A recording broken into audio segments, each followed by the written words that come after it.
blessings will continue to be upon us. This is our prayers through Christ our Lord. In the name of the Father, and of the Son, and of the Holy Spirit. Thank you very much, Father. Please, a round of applause for Father. Thank you. Catholic Church of the Epiphany. One family united in Christ. Before I invite our convener for today to introduce our keynote speakers, I would just like to do a little exercise to find out how ready we are for today. For our youths, for God and for youths. For God and for youths. Okay, so who can tell me why you are here today? Just tell me, why are you here today? What have you come for today?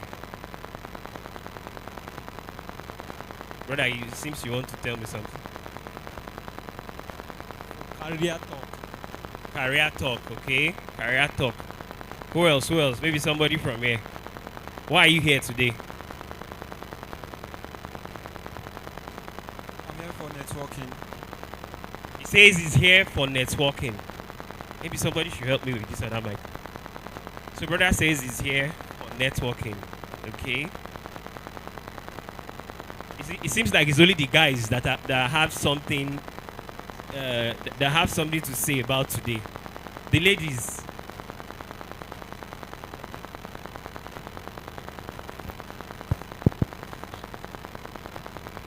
I'm here to learn and to hear from those who have been in the field for long, to learn from them, get their experiences, and to see what I can also do to add value to my life. Wow. I like that one. So all the men, they were just brief. But you hear a woman now, she gave details. She says she's here to learn, from those that have already succeeded. She wants to add to what she already knows. Catholic Church of the Epiphany. So I'm glad that everybody knows why they are here. We are here today for Career Clinic. We are here to talk about our careers, our future. We want to know more about our future. We want to listen to those who have actually set the pace in their various careers. They've actually done it. They've actually succeeded in their respective careers. So we are here to learn from their roadmap so that we ourselves will not make mistakes. We'll have less mistakes to make to achieve our own goals in life. So having said that, I would like to now invite the convener of today's event to quickly help us introduce all those who are going to be hearing from. Please, let's make welcome Mrs. Tobechukwu Eleogu. Please, a round of applause for her. Thank you for God and for youth. And thank you everyone for joining us today. We're very sorry for starting late. Nigerians were very good at African time. Unfortunately, rain now fell. So there is enough reason to Africanize the time, right? We agree. All right, so I thank our facilitators for coming here early. I mean, it tells us that we are still executives the way we are. We keep to time. And thank you for teaching our youth that timekeeping is very important. And I'm going to touch at that as I speak. So first I want to start with just introducing the facilitators. I don't know why this, okay, it's not coming on there. Okay. So I have just one person here whose picture is not here because I couldn't grab his picture from LinkedIn. You know how we steal pictures? So some of the pictures here, I stole them. When the people did not send the pictures, I went online and got their picture. So he's physical here, so he's already going to show his face. So I have here, no other, but I'm going to go ladies first, right? So I have Jane. Jane is here. He's in the same line with all of us, trying to work with career, manage people, and all of us. So Jane, thank you very much for accepting to do this with us. So also I will have here with me. I'm expecting Dr. Rita, but I have Onyinye. Onyinye is doing so well on her own and had some good side hustle. You know, you feel like people have side hustle. So Onyinye, thank you very much for doing this with us. I have very young people who chose to walk this line with me. I have Kelvin. Kelvin's career path is quite interesting. So when he comes to speak, I very amazing to see an engineer that chose to be in HR. Amazing. Very well. So Kelvin, thank you. I have Louis. Louis, thank you. I worked with Louis for a while, and today is a big boy in IHS. So Louis, it's a pleasure to have you here, and you and your friend. I have Mr. Sylvester Okere. That his face is not on the screen here. Then my dearest Victor Diop. Victor, thank you very much for doing this. If we're all here, it means that we have the youths in our hearts. It means that we believe that there's a future in Nigeria. For those who believe that there's none, we still believe that there's lots in this country that we can do. And as much as they say jobs are not available, but we know they are there. Well, how do you get ready to take them? Abi, my colleagues, jobs are out there. There are plenty. As people are jackparring, somebody has to take their job, Abi. So how are you ready to take it when people are jackparring? So don't keep saying there's no job there. Plenty job there. Every day, jobs are coming up.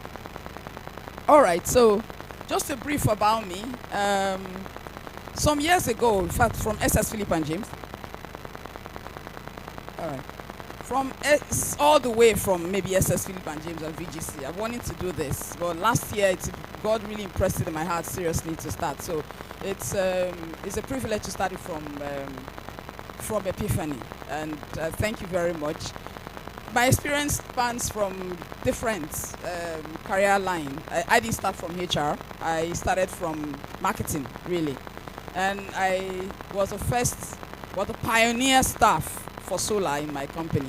So when you see solar lamps everywhere sold in Total Service Station, I actually did the research, I did everything, and I'm proud to say that today the business is still going on before I finally moved to HR. So it's been a privilege for me. I learned a lot doing all these jobs. But today we're going to be talking about you, really. So we're going to start with you. Sorry, for those who are videoing me, I don't stay at a place when I talk. You know I'm a teacher. If you look at my history there, I was a learning and development manager, so I don't stay at a place. So I have to see the faces of the people I'm talking to. If you were to be an animal, my youths, which do you think will represent you in a few seconds? And tell me why.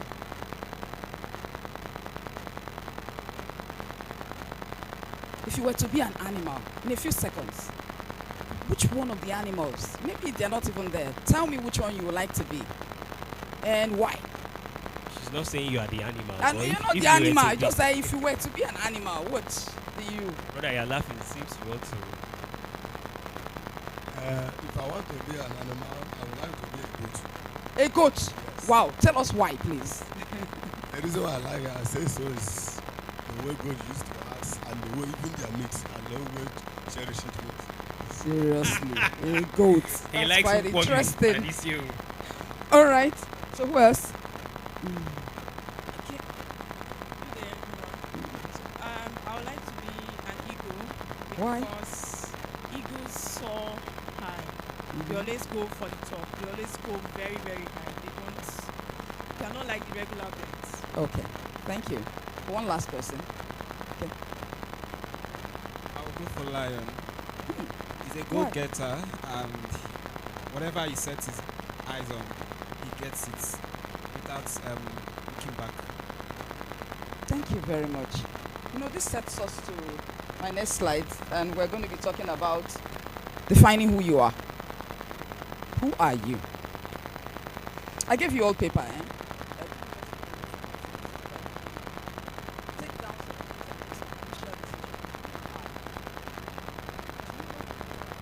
who what you want to be? Where you want to be? Let's start from there.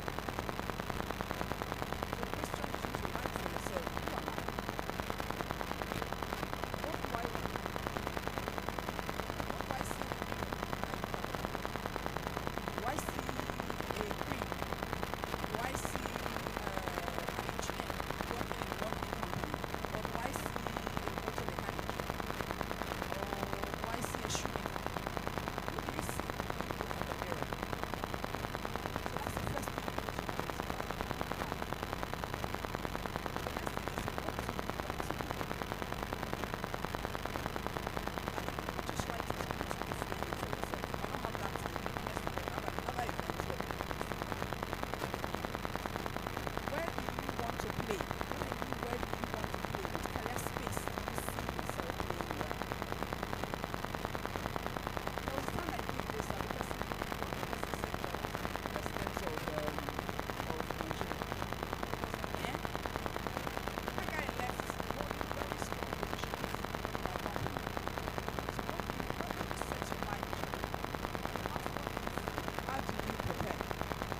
can cook right now. Google can teach her how to cook, right?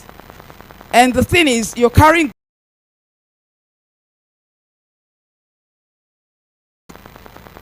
Now, my last word for you, I'm just going to take 5 minutes. I know we already have wasted our time waiting for everyone to come. This is my last message to you. How many of you love to watch movies?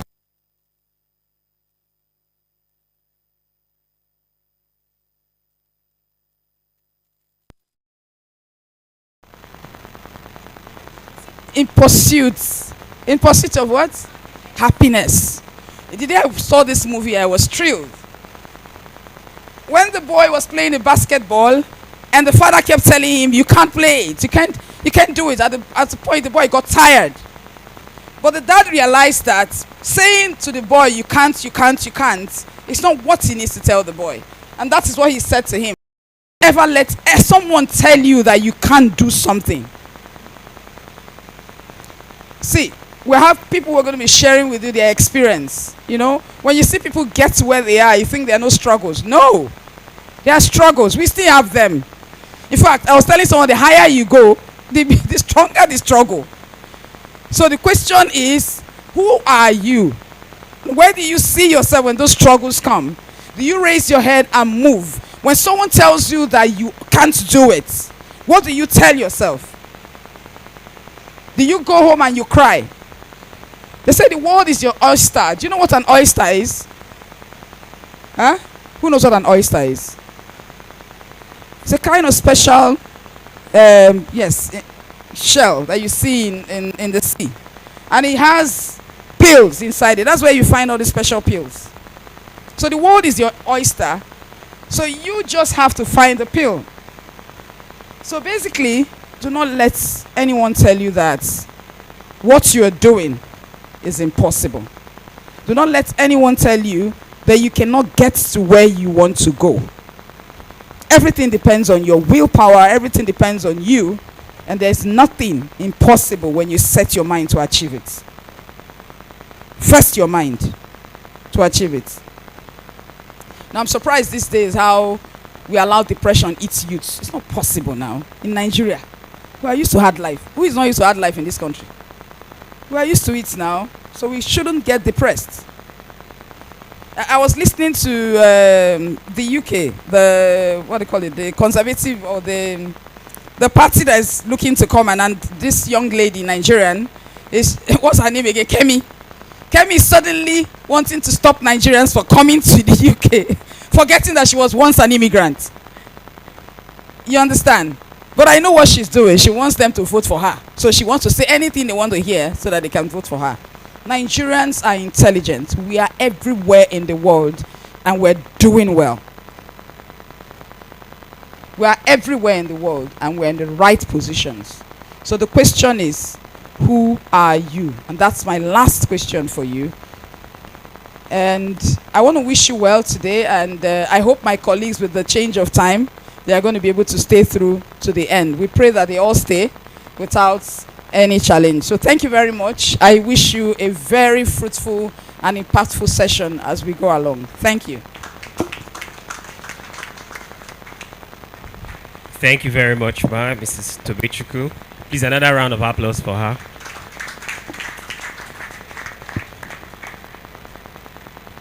Okay, so we'll call on our first speaker for today to take us on taking ownership of your career. Taking ownership of your career. I'm sure by now you're already thinking about the question Mrs. Tobe asked, which is who you are. So I'd like to call on Mr. Kelvin Agbonselo to please come and talk to us on taking ownership of your career. Please, let's put our hands together for him as he comes forward.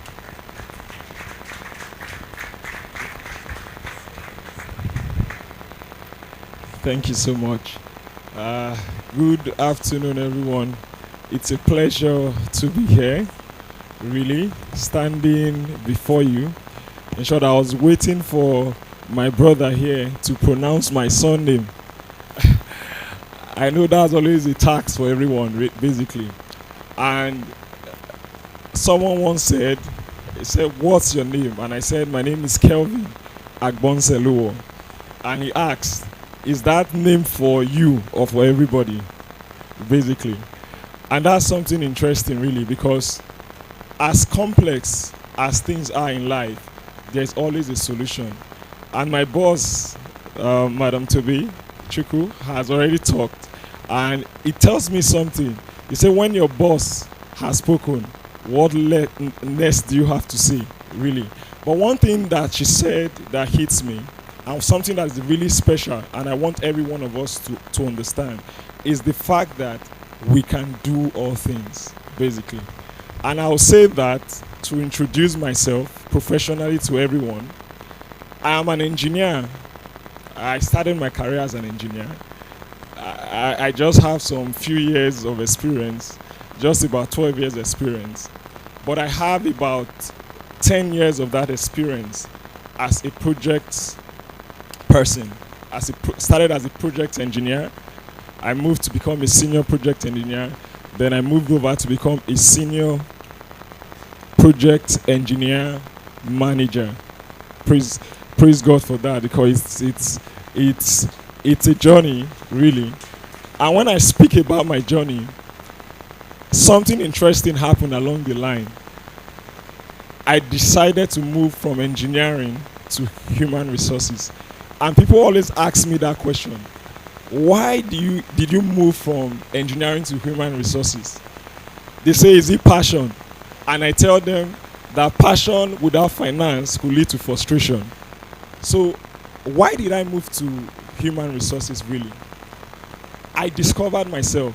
Like Madam Tobe has said today, know who you are. And one thing I realized about myself was the things we do in human resources are things that comes naturally to me. I work with people on site as their project manager, and they tell me after we are done with the project, 3 months, 4 months later, I have young engineers calling me to say, oh, I now have my Koren, I'm now registered with NSC, and they just say, I just want to say thank you, because I know we discussed this during the course of our project, basically. And what did I realize? I realized that for me, I did nothing really. But to them, it meant something. Those words I said meant a lot to them, and they put in the action, and it brought about the realization of a dream for them. So basically, I realized that I have something in me that seems natural to me, but it's important to others. And I asked myself, where can I function effectively? And I said, certainly, it's human resources. And when you have a mentor, like our dear Madam Tobechuku here, you know that you always have an ear, a listening ear, someone to direct you and to guide you. And that's what I would encourage every young person here today. Get someone who would direct you and would help you get to your destination. So I'll start with that as an introduction into my topic. Basically, it talks about taking ownership of your career.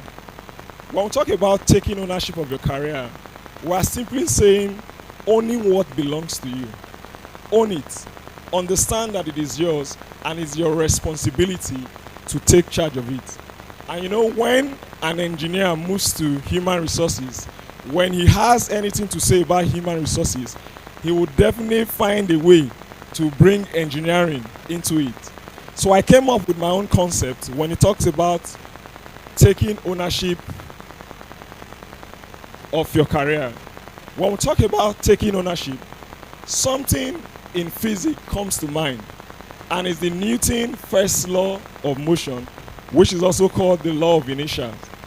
And like you can see, it states that an object at rest will remain at rest, and an object in motion will remain in motion at the same velocity, except an external force is acted upon it. And what that simply tells us is, if you are talking about taking ownership of your career,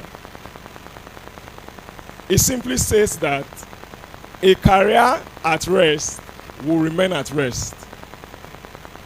And a career in motion will remain in motion at a constant velocity except an external force acts on it. And what is that external force? I'll leave it for our youth to answer. What do we think? What do we think is that external force that needs to change the course of motion or to take your career from where it is to where you want it to be? What do you think is that external force? Anyone want to tell me?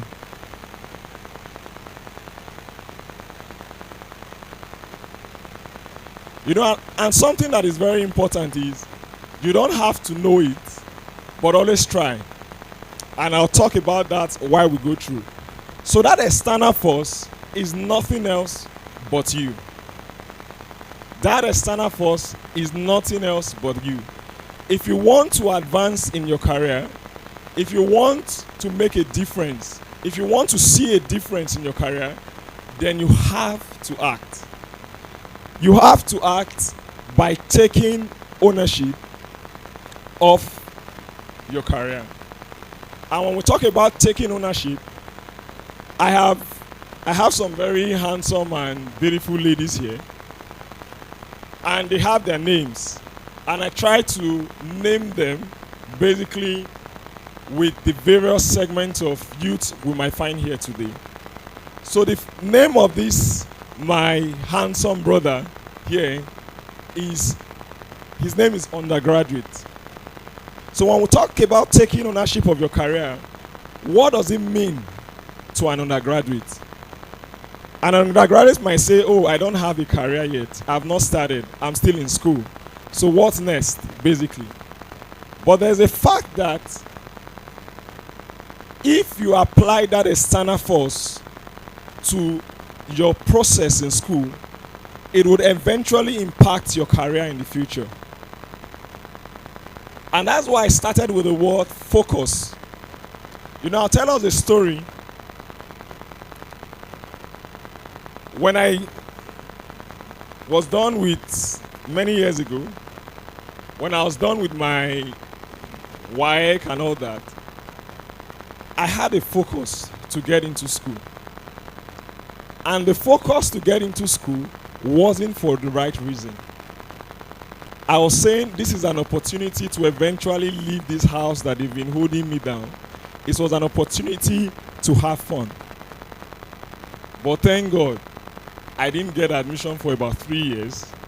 And eventually when I did, my focus changed. And what did my focus change to? My focus changed from the other expectation towards achieving a very good result. And I want to say to the youth here today that I hope many of us here, our focus are not on singing songs like Ozeba, Ozeba, Ozeba, but rather our focus as a Christian youth is on what we want to achieve. And what do we want to achieve? And what do you want to achieve that matters to your career? The first focus is to have a good result when you are leaving school. As a HR specialist, I can tell you for free that the result you get out of school with has a very huge impact in the quality of job you get. So if you start right by placing your focus on the right thing, achieving the next item, the set goals, what that will do to you is it gives you a competitive advantage when it comes to career. And that is why you must set your goals. You must know exactly what you want to achieve, how you want to achieve them. If I get into school and I say I want to come out with the first class, I know there are certain things I have to do to achieve that. Then the next thing there is self-development. We know how our country, Nigeria, is. So there's no gainsaying that it is a necessity that we'll find alternative as we go. And that is why we must develop ourselves as youths to get to a level where when plan A doesn't work, plan B would work. And when we talk about self-development, you develop yourself in your specific area, then you also develop yourself in alternative skills. So that when your primary goal doesn't work, or when Nigeria happens to your primary goal, if I may say, you have an alternative to pursue. And that takes me to the next young lady there, whose name is Young Graduate. And these are specifically for those who get out of school, young graduates, they are just out of school. What should your focus be? For those who are career people, I would say apply, apply, apply. It was a strategy that I used, and I know one of the companies that the strategy worked for me will be here presenting something for us today. But it was a strategy I used when I left school. You see, I applied for anything applicable, basically. And that gave me the opportunity to call for as much interviews as I possibly could. And what happened? Some of them I was rejected. Some of them I didn't meet expectation. But for every failure, there was a lesson for me. It got to a point where I was able to as much as answer questions from some of their passages without even reading them. Why? Because my apply strategy has worked. Another thing for young graduates is to get busy. Yes, we all want the best, but don't wait till the best comes before you go into it. Take what is available. It's better to go for an interview and say I have 2 years of experience, even if it's a contract job, than to go for an interview or to have on your CV, I graduated 2 years ago, but no experience at all. And of course, we have to upskill as young graduates. Upskill to get yourself better and competitive in the market. Then of course, you must look beyond the borders. What we popularly call Jackpa.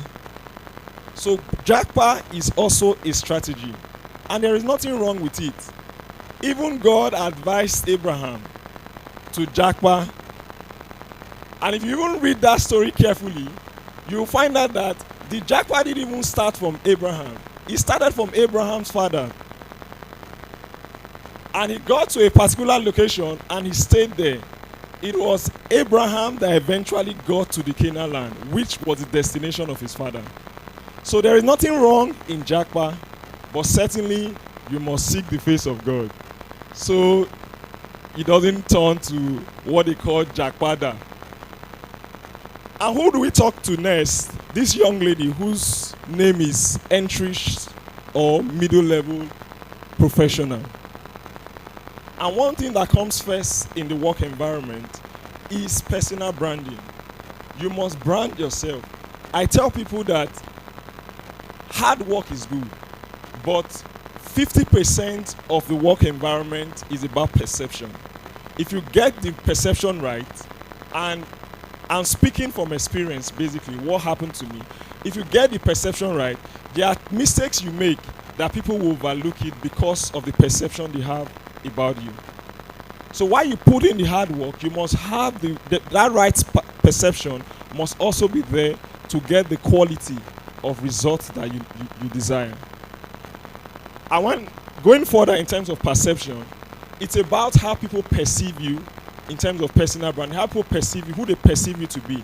Do they perceive you as a carefree person or a hardworking person, basically? That factor alone would determine why some bosses will say, this guy, you're always giving excuses. You're always lazy. You don't want to work. And that person might be the person doing most of the work. But because of the perception he has created, maybe when opportunity comes to carry out tasks, he's saying, oh, I'm doing so much, and he's shying away. That could create a wrong perception. So in the workplace, perception, which is personal branding really, is key. Also, you must be visible. I remember my organization started an internal job posting process where you have to interview for various roles before you get into the role. And I went for an interview and I spoke to the best of my ability. And when I was done, the interviewer told me something. He said, "You have achieved so much in this company, and honestly, I never knew you were doing this. I never knew you were doing this much." Why? Because I wasn't visible. And visibility is key because it gets you to the spotlight. Upskilling, I don't want to say that. But apart from upskilling, you must upscale. Don't stay, hope employers will not be angry when I say this. Don't stay in a particular company for too long. You must upscale. Upscale in the sense that you must look for a better opportunity, especially now you are young. The older you get, the more difficult it is because you are taking so many things into consideration. You are taking the job security, you are taking what could happen. But when you are young, you are very averse to risk. So you can take those adventures, move from one company to another at a better and higher position with a better salary. Then of course networking, which is part of our process today. But above all these things, there is someone called you. While we have undergraduates, we have young graduates, we have mid-level experts, there is you in it. And for every one of us, we are different. That's why I use the picture of different faces, really. So for you as an individual, if you want to take ownership of your career, you must find yourself. Like my boss said earlier, you must discover who you are. And one perfect way to discover who you are is using the SWOT analysis, which is strengths, weaknesses, opportunities, and threats. Know your strengths and maximize it. Build on them and strengthen it. Know your weaknesses, don't run from them. Face them, it's a challenge and you would win.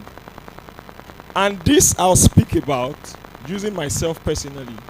When I came into the private sector, when I started my career, what I realized was I was always wanting to run away from challenges. But thankfully, I didn't do SWOT analysis at that time, but somehow maybe God did it for me. And I realized that I was running away from challenges. So I took it upon myself to always seek to do difficult tasks. And when I did, I found the best of me. I realized that what I didn't get right today, it taught me a lesson that made me get it tomorrow. So identify those weaknesses in you and don't just overlook them. Try to improve yourself to get better. Then in terms of opportunity, what are the opportunities around? What are the opportunities open to you as that unique individual? You have to identify them. And you identify them through your strengths. And in terms of threats, through your weaknesses. What are those things that could happen?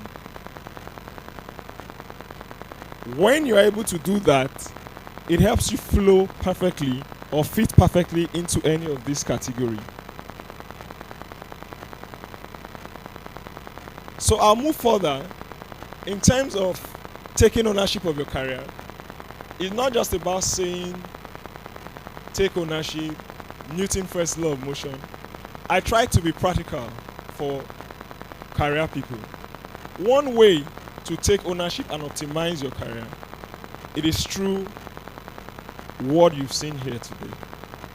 LinkedIn optimization. Optimize your LinkedIn page. Don't take it for granted.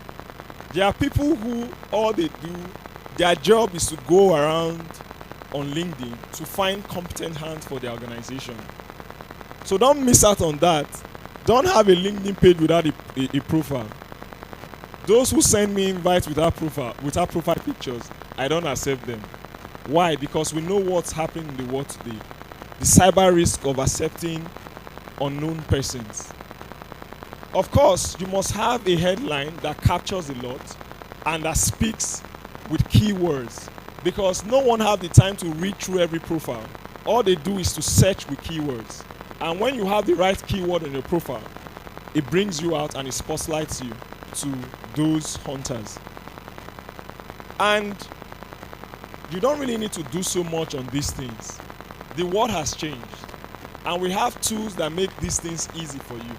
You have the like of ChatGPT, you have various AIs, co-pilots, the DeepSeek that just came up.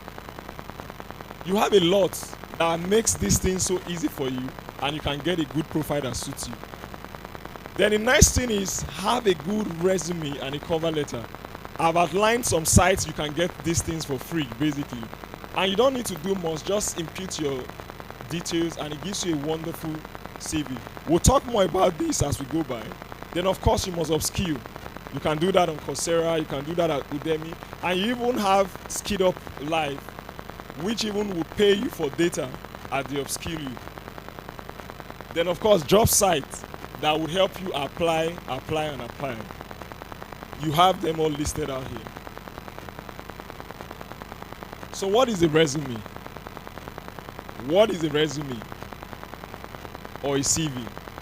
It's simply a document that summarizes your skills, your work experience, your education and your achievement.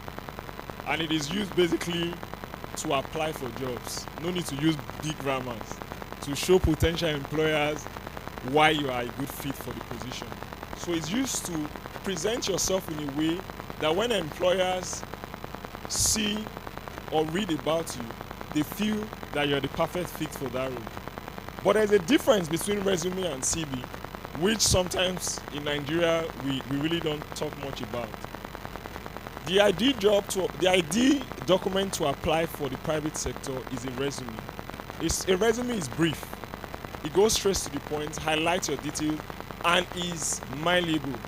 You can adapt it to different jobs as against a CV. A CV usually is longer, 2 or more pages, and it covers details of your academic and professional achievements, while a resume is shorter, providing a concise summary of relevance, experience, and skills as it relates to the job you're applying for. Then the content of a CV includes comprehensive overview of education, work experience, research, publications, awards, and all. Then you have resume, which is much different. So basically, you use your resume, as I mentioned earlier, you customize it to the job you are seeking to get. Then of course, in terms of where you can, what you can use to apply for what, you use your CV to apply for academic or research roles, but you use your resume for corporate roles. And I'll just play a video here that shows us how a resume should look like. We have audio, no audio.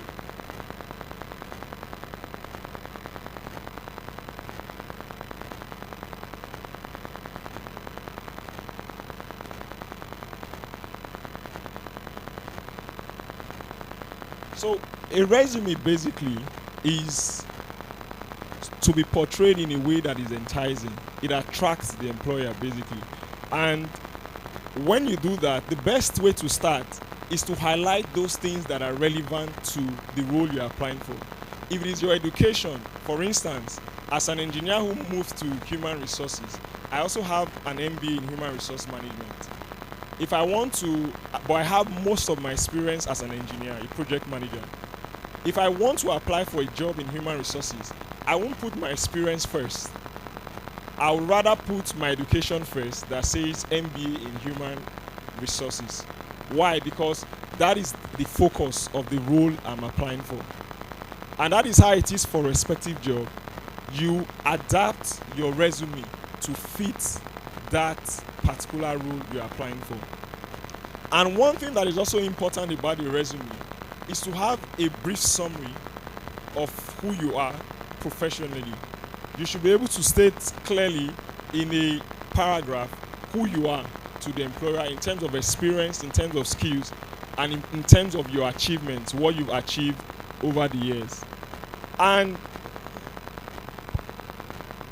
one important thing that comes with the resume to make it a perfect fit for an application is a cover letter. Some people also call it motivation letter. So a cover letter basically is not the same as a CV. What a cover letter does is that it summarizes your profile without talking much about the details you already have on your CV, but rather it summarizes your skills, your achievements, and those skills that are transferable to the new role that you're applying for, and it tries to detail them out in the best way possible that attracts the employer. And one thing about the cover letter is sometimes the cover letter is like a pre-interview. You know, when you say tell me about yourself when you are called for an interview, that's what a cover letter stands for, basically. So I've given us a brief of what a CV and a cover letter is. Okay.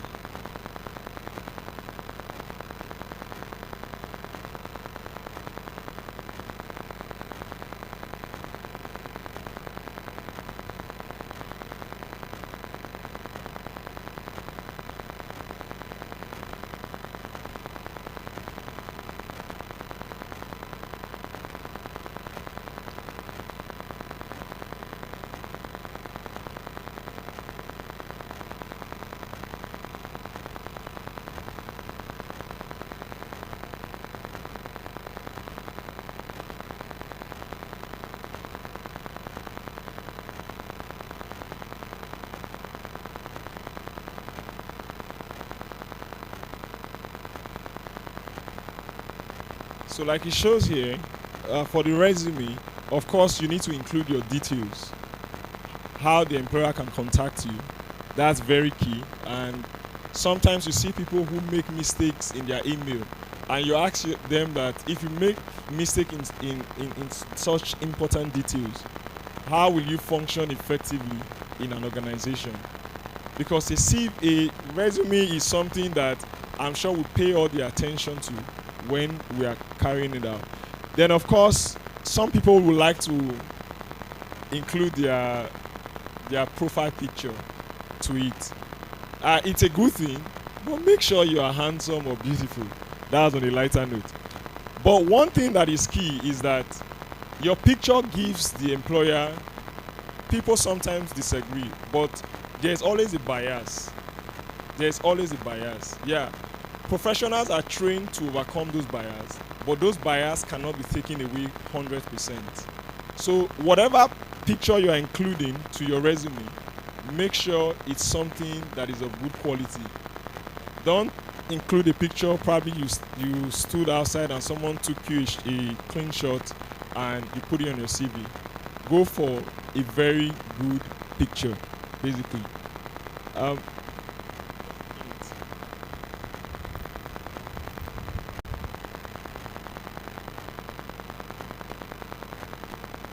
Okay, so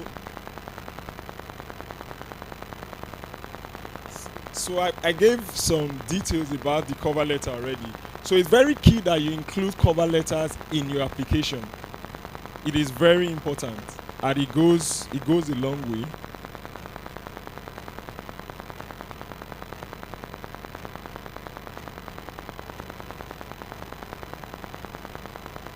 So when you've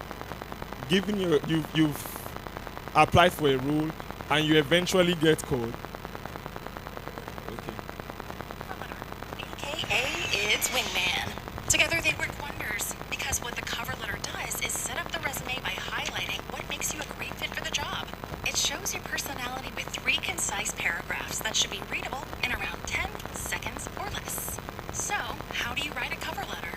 Let me walk you through one. Literally. Let's say you're applying for an engineer job. Don't forget your header. Date, name, address, contact info, all that jazz. Kick it off with a greeting to address the hiring manager. If you can, find out their name. If you can't, stick with this. The attention getter. The opening simply tell the employer why you're applying for the job. Include why you're excited and how the job lines up with your career goals. Avoid sounding formulaic by adding keywords from the job posting. The middle paragraph. Dig into your most relevant experience and talk about the specific qualifications and skills that make you the perfect candidate. Oh, and feel free to pause and read when you need to. I've only got so long. Where was I? Right. Make connections between your previous accomplishments. Employers will likely have read your resume already, so avoid repeating the bullet points. Instead, deeply illustrate those highlights. To close the curtain, thank the employer. You can also make any clarifications, for example, any major gaps in employment history. Then, provide a complimentary close and signature that's friendly yet formal, followed by your name. Well, I think that's everything. Remember that the smallest moves are sometimes the smartest. Like and subscribe for more tips. So one thing to note also is not to include cover letter on your cover letter, basically, when you are sending it. So next is probably the interview. There are some key things that are necessary when you are going for an interview. Dress decently. Don't, whether it's a virtual interview or a physical one, dress decently, and don't do the Gen Z thing. Oh, it's Gen Z, we can dress the way we are. You're only creating a perception about you.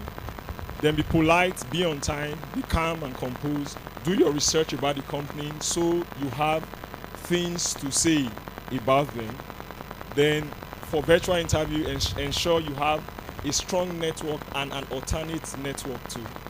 Peradventure anything, the people from the village attack, you can use the alternate one. Do not ask questions about remunerations in the first interview.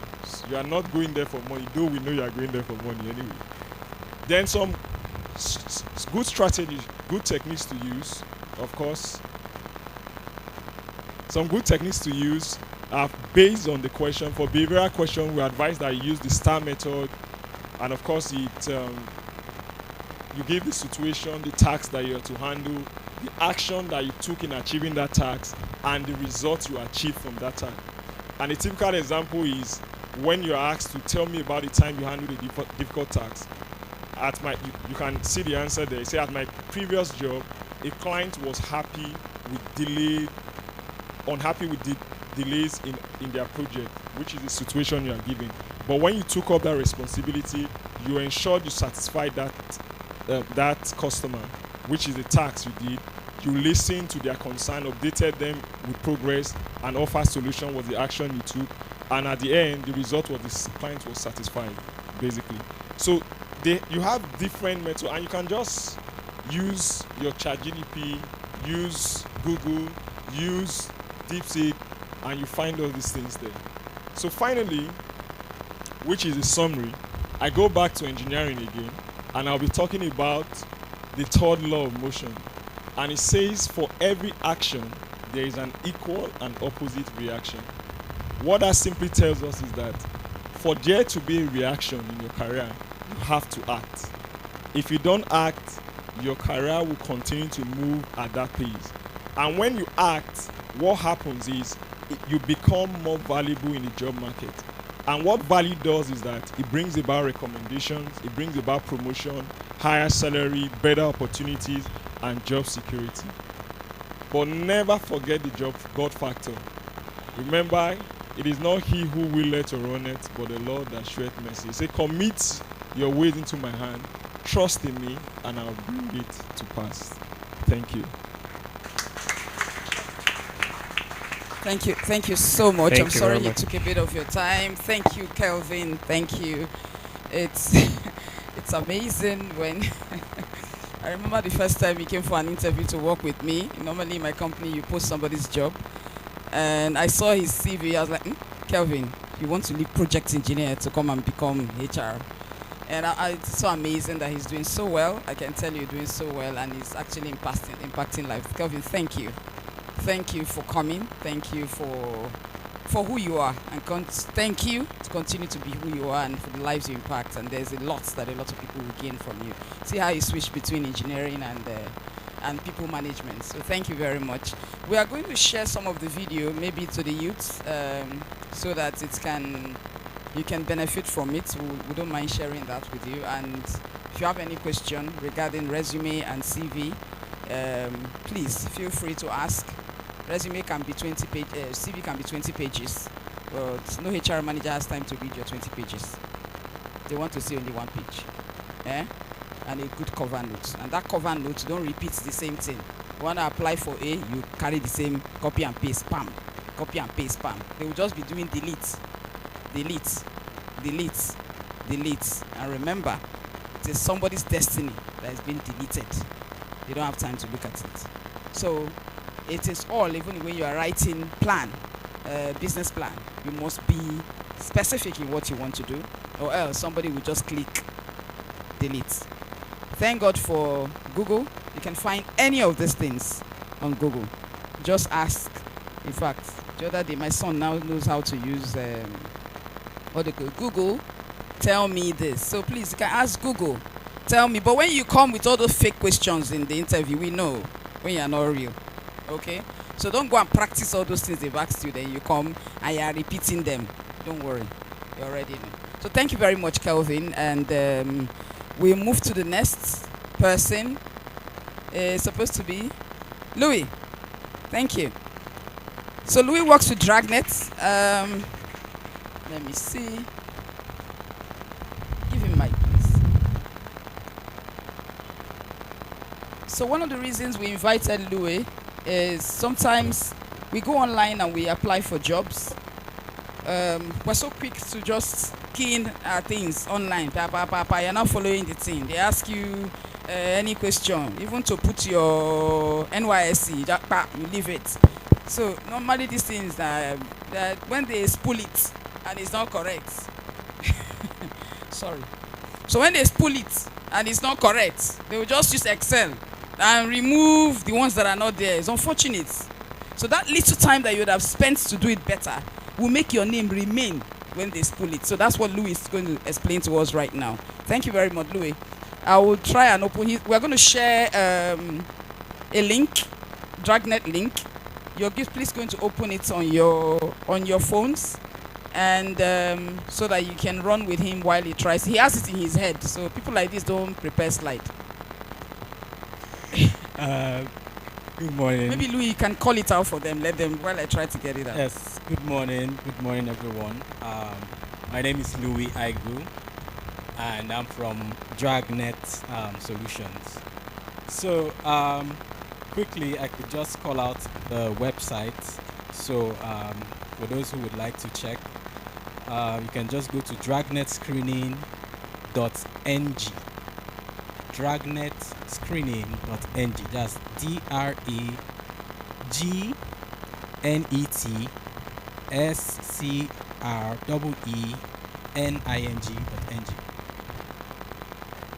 Yes.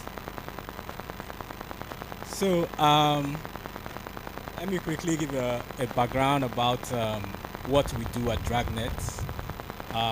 We're a recruitment agency, and we've been in business for over a decade.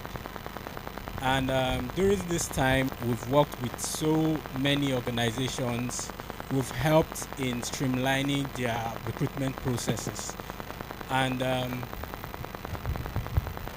sorry? The link. Okay, that's dragnetscreening.ng. So when my good friend here, Mr. Kelvin, was mentioning sites where you could apply, I was looking out to see Dragnet Screening, but it wasn't there. So anyways, we've been doing this recruitment for so many companies over a decade now, and there are certain common things which we notice when people apply for roles. So one of them, I don't know if you could open. So one of the things we notice is when people try to apply for roles, they sometimes do not even go through the requirements.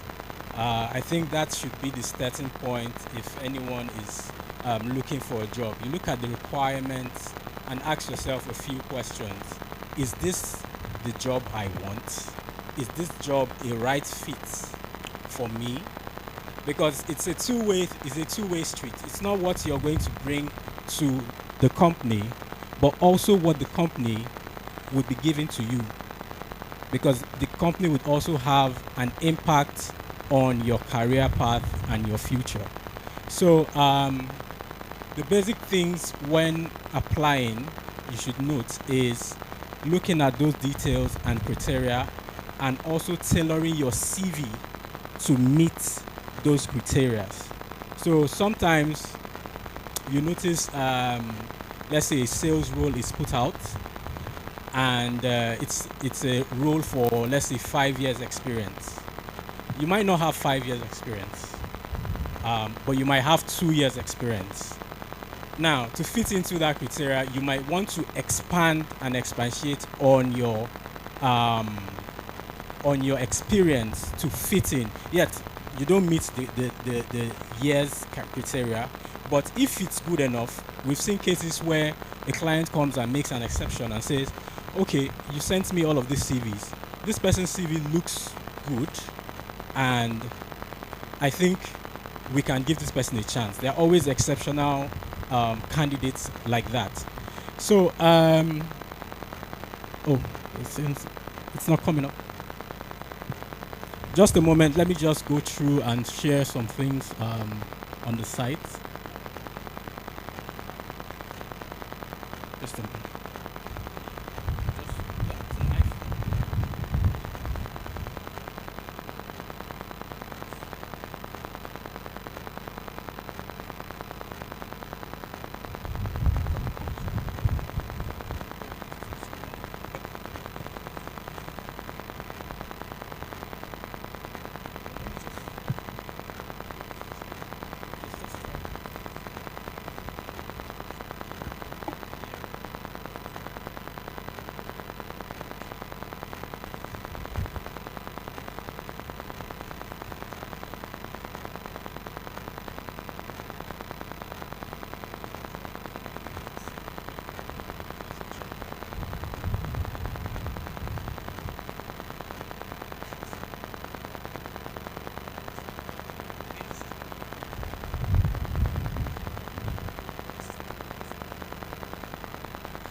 So if anyone could go to the site, I don't know, can you see it now?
Yeah, is there anyone who could sign in?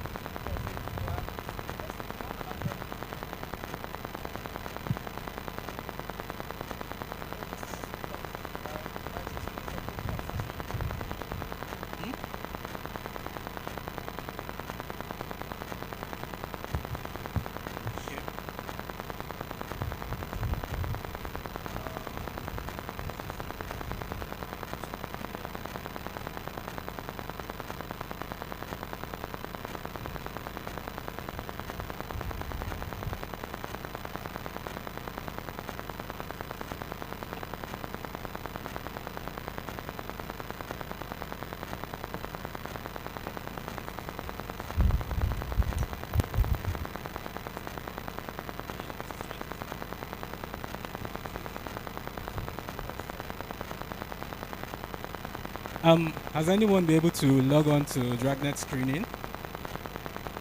Yes, thank you. All right. So I'll try and share.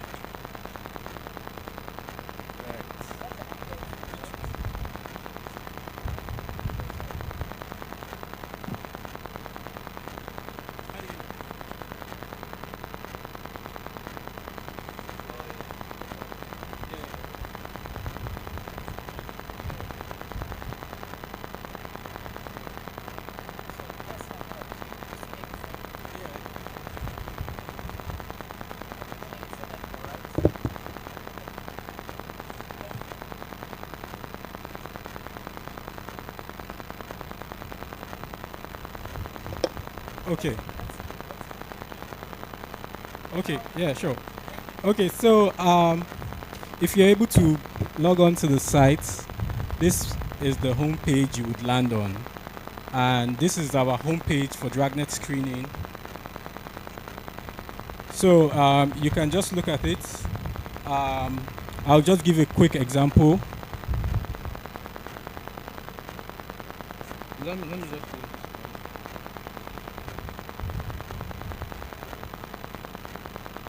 It's not moving. It's not moving.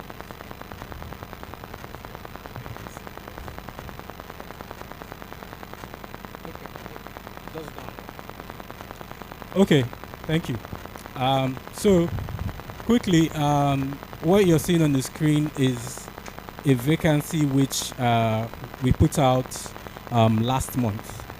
So this is a vacancy for a sales position, graduate trainee, and this is mainly for fresh graduates. So when you see a vacancy like this, there's always that apply button at the end, and from there it will take you. You can see all the requirements which I was talking about. So you can see for this particular one, the minimum is second class upper, 0 to 2 years relevant work experience. So it's always advisable you go through these and understand what the requirement is, and as Kelvin pointed out, tailor your CV to match the requirements. So the next page you would get to is to create your biodata. So when you log into Dragnet screening, you would need to create your profile. So just the way you create your profile on Instagram or Facebook, it's basically the same look and feel. So you would have the space to fill out your name, your email, your phone number, and so on.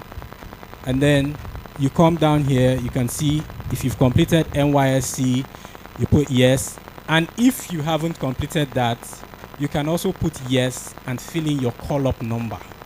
So that way, even by the time you're out, they also have internship programs. So when you put in your call-up number, we use that to verify that this person truly is a core member, and we can get you the internship program whenever we have one. So also you will fill in some data in terms of your state of origin, local government, and the rest. And then it will take you to this other page where you're meant to fill your academic qualification. So it's just a very simple one. You have bachelor's degree.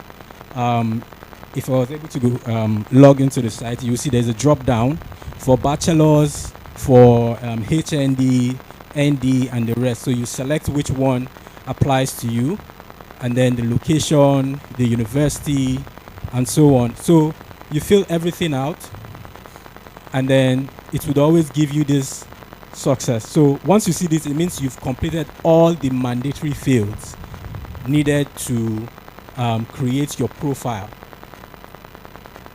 So also your previous employer. So for some people who do not have previous employer, you can always skip this one. So if it's your first career, you can put previous third or previous first or previous sixth, seventh, just to make sure you have the long list. So you can add multiple previous employers. So this page, I think this page is very important because this is where you get to upload your CVs and all of your documents. So this is basically the last page. You would upload your passports. It's always good to have a professional photo.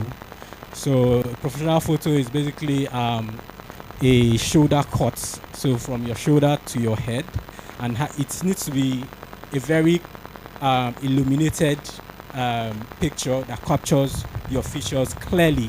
So you would upload that into that passport document field, upload your CV, your degree certificates, your NYSC certificates. If you do not have that, you upload your call-up letter. And then at the end, you would have something that looks like this. So this is basically your profile. So this is what everything you filled out will come in this form, and you can go through it and read and make sure everything is intact. So I know Kelvin had pointed out how CVs should look. This is also another one. So you can see there are two examples on the screen. One for Mr. Emmett, and you can see how he has his picture up here. It's always important to have your picture nowadays because the competition is really fierce, to be honest. You need to really stand out.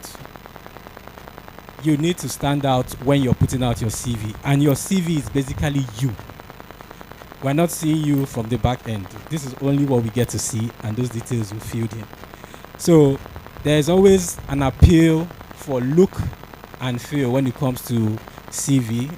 I can see someone taking a picture, I'm sure. You can check Google, there are a lot of templates. But this is what your CV should ideally look like. So if your CV is not this way, go online. There are templates you can get to touch up this CV and make sure it looks good. So let me quickly point out some things you need to know. So initially, the page before this, I had showed you where you have your bio data. And now again, you can see all the data you filled on our platform is still represented here. You might ask, why do we need to fill that and still put it in our CV? Can't we just take it from the CV? But the back end doesn't work that way. The back end recognizes things that are imputed. Although there are AI that can extract all of these details and pass it to us for us to do our shortlisting. But due to the fact that CVs always look different, they're always unique. So the AI is not 100%. We've tried using the AI in shortlisting. Sometimes it's very good.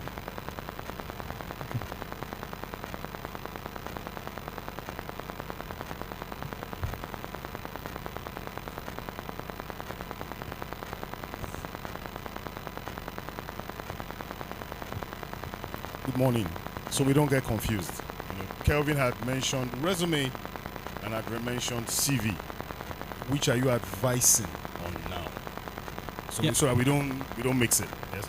Yes. So it's basically the same thing. So in terms of terminology, so your CV is definitely what speaks about you. Your resume is still the same thing. So a resume might have some other fields where you can put in your maybe the introduction and a little cover letter, but it's basically the same thing, the same word. Okay, so let me help Louis. Louis is a recruiting company, basically. Like Kelvin had tried to explain to us, a CV is an academic document. So that means if I am going into academics, I will write all my everything complete, right? All the certificates I have gotten, because I want to either be a professor in a university or I am going somewhere. When you are applying, so it depends on what you're applying on Dragnet recruitment portal, because they are a recruitment portal. They recruit for anybody. They can recruit for Lagos Business School. They can recruit for Uniben, University of Lagos, anybody, right? So when they use the word CV, it's okay for them. But if you are going to work in a company, please try and make it as concise. And he didn't have the time to go in details. When you put in your experience, it shouldn't be much more than 5 points, and it should be things that you have achieved. Don't go and copy and paste. It should show your achievements. So I want to read, what have you achieved in this job? Maybe you are a project engineer. How many constructions did you do successfully? I did this. Straight to the point. Don't tell me I am a project engineer who writes this. Tell me, what have you achieved as a project engineer? That's what we want to. Like he said, out there is war. It's fierce. In Nigeria, when you declare one job, you get like 2,000 applications in one day. In one day. Sometimes in 1 week, you're getting 10,000. Who has the time? So it's quick. I'm checking for who stands out so that we can move forward. One job, 10,000 applications. How far now? How you want to do them? You understand? And the interesting thing is, you are looking for a biologist. You see, help me. An economist. They're just, we believe in Jesus Christ a lot in this country. So all things are possible. What God cannot do does not exist. So you see someone, they are looking for a doctor.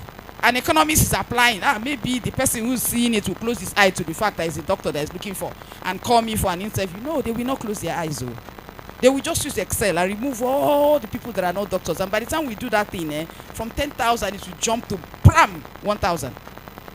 Then we'll begin to look at other salient things. Now begin to reduce, because if you want Dragnet to test, you're not going to carry 10,000. You know how much it is to give them. So we will reduce it to substantial amount that the company will not spend so much. Now send to them, do tests, because they also do tests. All right, do tests for us and reduce it down. So all these things are what we call shortlisting. They are processes to shortlist, and these are the things we go through. All right, Louis. Thank you so much, Tobechukwu, for that clarification. In terms of one thing which you pointed out, the competition is really, really fierce. I don't think I can overemphasize how much this is, how much applications we get per day, per row. But one thing at Dragnet, once you're able to create your profile, whenever a job opening comes out and it's within your job qualification and the rest, we would send you emails for you to apply.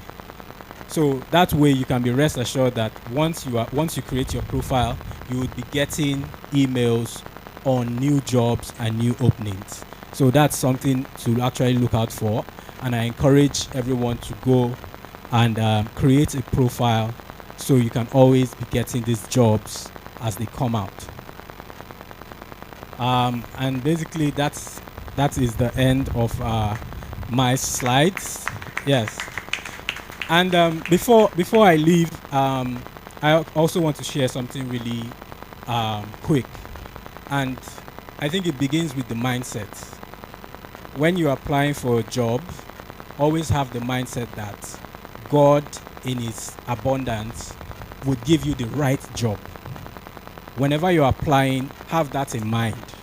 I'm working at Dragnet today, and I can tell you 7 years ago, the very first job I got was through the help of Dragnet. I had a job with MTN just over at VGC, and I applied through Dragnet. And today, I am now working with Dragnet and helping others achieve their career goals as well. So thank you so much. Thank you very much, Louis. Thank you so much, Louis. It's sometimes very an eye-opener for us to have all of this. And just know that every company has a recruitment platform also. So the same thing that applies to them applies to any company that you go. Sometimes somebody will say, where do I apply? So look, these things are there. You go to the company profile, you will see the career. Just click career, put your CV on it and set alert. Put your CV on it and set alert. People are leaving this country. Who is replacing them? Other people are replacing them. So if they leave, people replace. So there are job opportunities. Thank you very much. Well, we have a lot of time. In fact, I don't want to say I'm wondering how we're going to move forward. But then we'd like to invite something different. We'd like to invite Felix. Felix is going to take us through technology.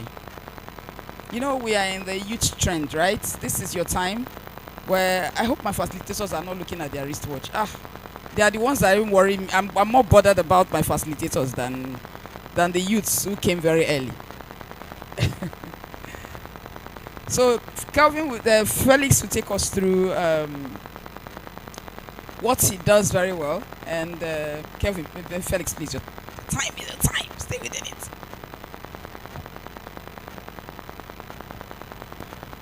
Thank you so much. I'm not using slide, so just listen. Good morning, everyone. Well, indeed, it's truly an honor to be here today, and I want to especially thank our Reverend Father, our parish priest, the laity council, and our convener, in the person of Mrs. Tobechuku, for this great and wonderful opportunity.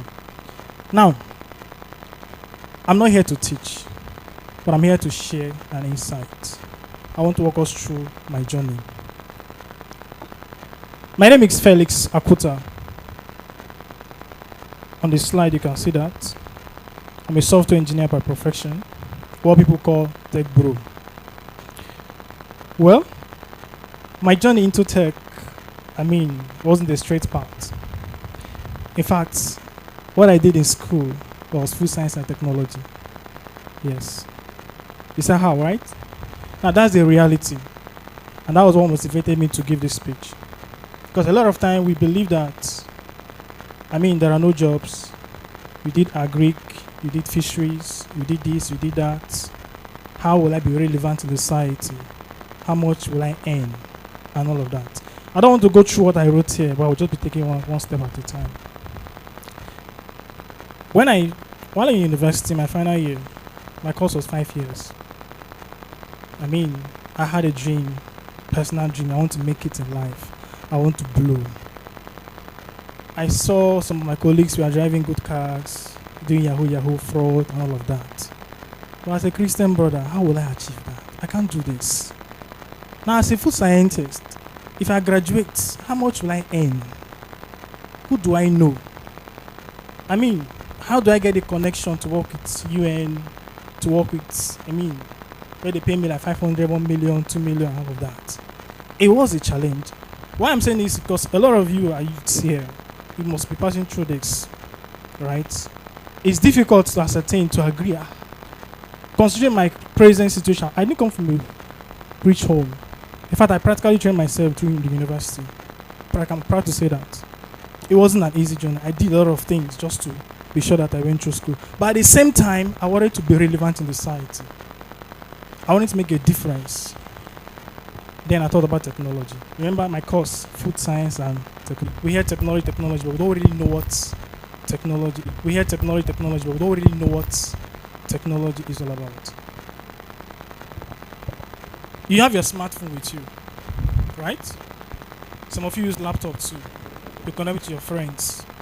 Do you know that today, each post you make on Facebook, somebody is being paid for it? Anything you do online, even as we are talking, going online, people are being paid for it. They didn't have to do computer science in university. They didn't have to do software engineering in university. What is required and what is in there is your mindset. Being able to work with your mindset. Remember the topic says innovating with purpose. You need to have purpose. And your purpose has to be innovated. You need to put yourself in that position where, as a youth, what can I do to make a difference? You can use technology to do that.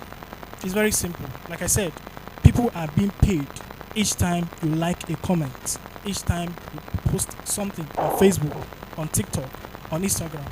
Millions are being released, paid in their accounts.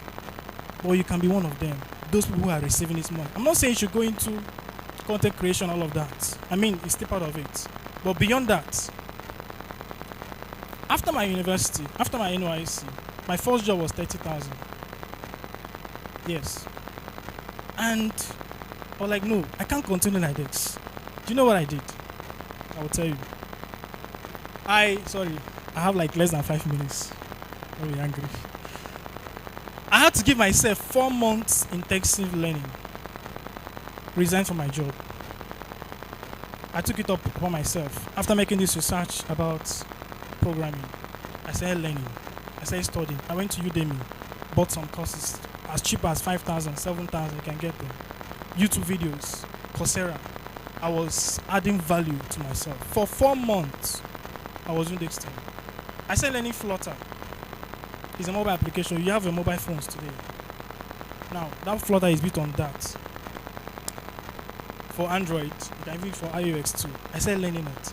And after that 4 months, the 5th month, I got one Chinese job.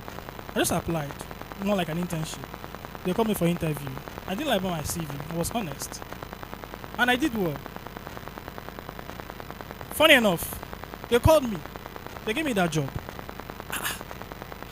How will I do this? I just have 4 months experience and they are aware. But I challenged my brain. I know that the things I needed are online, on the internet. I just need to understand the requirement, what is expected that I should do. I continue with God, keep trusting God. Now my first salary was 30,000, remember. When I got that job, it was times 10. I don't want to mention the amount. Just do the math. It was times 10. Even the times 10, didn't even get to the amount I was paid that month. The following month, while on that job, because me, I was applying. The Z was not there. Let me explore. I was challenging myself. I was getting interviews. Some would reject me because of my experience. When they see my CV as less than what I said, no problem. I continued. Because I have to learn in the job. I wasn't scared. I was eager.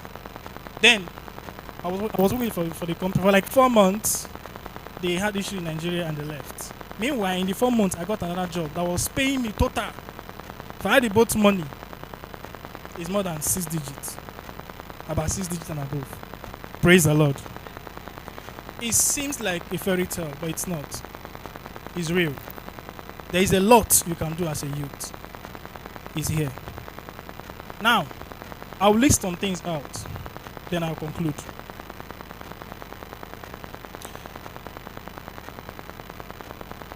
What are the practical steps that I took for this journey? 1, I embraced continuous learning. Technology is always evolving, and the best way to stay ahead is to keep learning. I did 5 years in university, but today I'm still learning. In fact, 2 days ago, I met one of our brothers. And I was like, Felix, you need to start doing AI course. I'm a backend engineer. Currently, I work with InterSwitch. Maybe I did not say that. As big as InterSwitch is, they could employ somebody like me that did full science and what. And as you can ask any software engineer around, InterSwitch happens to be, in fact, their dream company. 2 of us. If you know very much about software engineering, InterSwitch is their dream company. And I didn't just go there as a junior developer. And over the years, I've proved myself with the help of God. Now, continuous learning. You need to learn every day. Secondly, you need to start small, then dream big. Remember, my dream was to be big, to blow. I knew I couldn't use food science to earn. Nobody would pay me 200,000, 300,000 in food science. It would be difficult to force. I wanted to earn in millions. You need to see me 2 years ago. I was like this. If you know me 2 years ago, if my mom, she saw me on video, she was happy that I'm adding flesh. Yeah, so networking and mentorship is also important. I didn't do this just alone. As much as I had this self-learning, but I had to inquire, I had to go online, go on LinkedIn, reach out to some persons who are ahead of me, who are doing the same thing that I want to do. I asked questions. I have this challenge, they guided me, and I was mentored. So mentorship and networking is very, very important. Very, very important. Now, believe in yourself. Believe you have potential. There is nothing you cannot achieve. You have your hands. You have your eyes. You have your head. You have your brain. Your 5 sense organs are intact. So what is stopping you our brother said something about first law of Newton. A body will remain at rest until there is what? A push. And that push is you. You need to make that first step. Today, I work with Intercity. I'm proud to say it. I go to the office, I relax. I come back home. Sometimes I don't even go to office. I work from home. And I'm okay. Yes, and I'm okay. But imagine years ago how it was for me. I was begging for 5K, urgent 5K, urgent 10K, and all of that. Today, your urgent 5K, urgent 10K should be data. Data to go online. Stop watching unnecessary videos. Watch videos that will be impactful, that will add value to your lives. There are many Indian guys on YouTube that are teaching these courses free. A lot. You can venture into cybersecurity. You can go into front end. You can go into back end. Choose any programming tool. Each of them, today has will have a great impact in your life. So, my dear brothers and sisters, for every step you take in learning and applying technology, know that you make a real difference in the world and your generation. Praise the Lord. Thank you so much.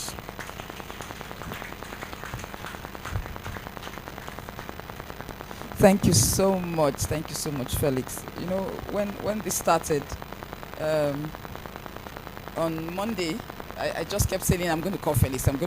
And he saw me and said, look, I'm keen into this thing. I said, okay. Yeah, this means that God is really at work. Thank you very much, Felix. Please keep your questions. I know we are just talking. We're trying to rush through because of time. Because when you invite big people, they already have their time calculated. So I'm trying to make sure we get as much as we can get from it. Please. We will take your comments later, your questions. So we're setting the panel. And I'd like to invite to... Go ahead. Okay. While she's inviting our panelists for today, just to remind our youths, I hope you are taking down notes, because at the end of this whole event, we have a game for you, because we have prizes to be won today. We are going to be playing a very short game where prizes will be given out. So please ensure that you are taking down notes. Very critical.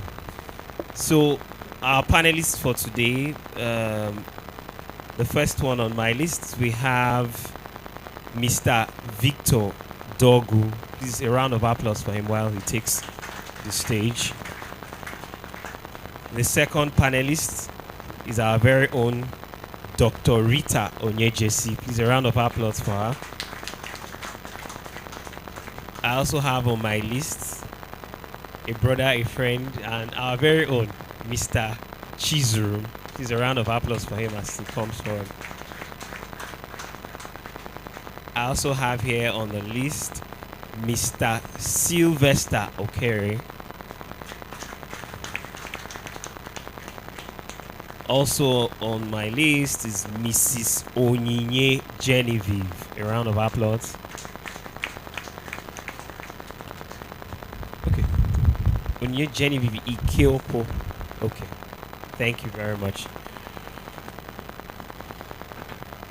All right. Thank you so much. I'm going to be standing because I want you to keep flipping through their. Come and help me.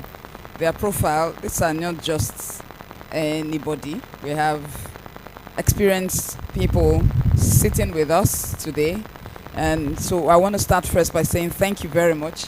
Mike, please, to them. Thank you very much for doing this. It's not easy to bring out your Saturday. I'm sure if you have so many other things to do today, and you brought out your time. So we'll just ask that you take like a few seconds and just tell us a bit about your experience, who you are, what you do, and a last word to the people, basically. So in a few words. So you pass the mic. Victor, since the mic is already with you. Okay, ladies first. Yeah. Ladies first. I agree with you, Victor. Please, go ahead.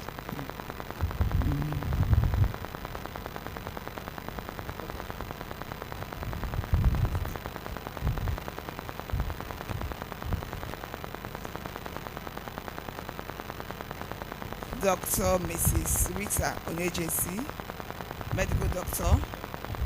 I'm the CEO Checkpoint Concerns Limited, a real estate company that have developed a lot of real estate, both apartments and estates around Lekki and the environ.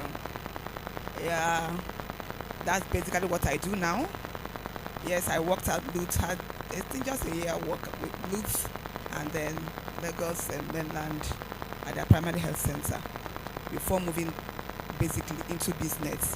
Started initially from importation of my ladies' fashion shoes before I now divert to real estate, and it's been well.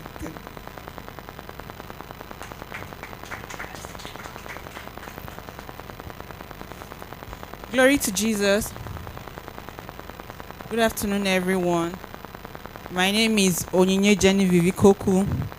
I'm a marketing communications professional. Actually, I got my first degree in biochemistry. I was in medical school for a while. Then I diverted to biochemistry. But upon graduation, there's what you study and what is relevant in the country where you are. So in the beginning, from my NYSC, how I ventured into marketing communications. From my NYSC, I was posted to Lagos. I didn't grow up here. I grew up in Port Harcourt. And then I was hired in Stanbic IBTC Bank. And then they would do some kind of personality assessment for everyone there to determine the department where you're best suited. So that was how I was found to be in marketing communications. But even after that, I was still trying to get a job in the field where I studied. And then when I go for interviews, HR people will say, I don't think you are for this lab thing, and I don't think you are, or I think you do well projecting the company and all of that. So that was how I decided to get certified in marketing communications, and then I eventually started working in digital marketing. Currently, I'm the Group Digital Marketing Manager at Care One Digital Hospitals. It's an innovative company that's aggregating hospitals together to help them scale. So just like what Uber is doing for taxis, so this is what Care One is doing for hospitals. So I serve there as the Group Digital Marketing Manager. I'm also the founder of Brand Escalators Consulting. It's a consulting company that helps small businesses with their marketing communications, with developing their website, developing apps, and other marketing collaterals. So I do that also. So I also run a wine and spirit business where I distribute to different people for their relaxation needs. And that's all about me for now. Thank you. So we take from Victor, please. Morning, everybody. My name is Victor Dogu. I'm a salesman. Yeah, sales. I love sales.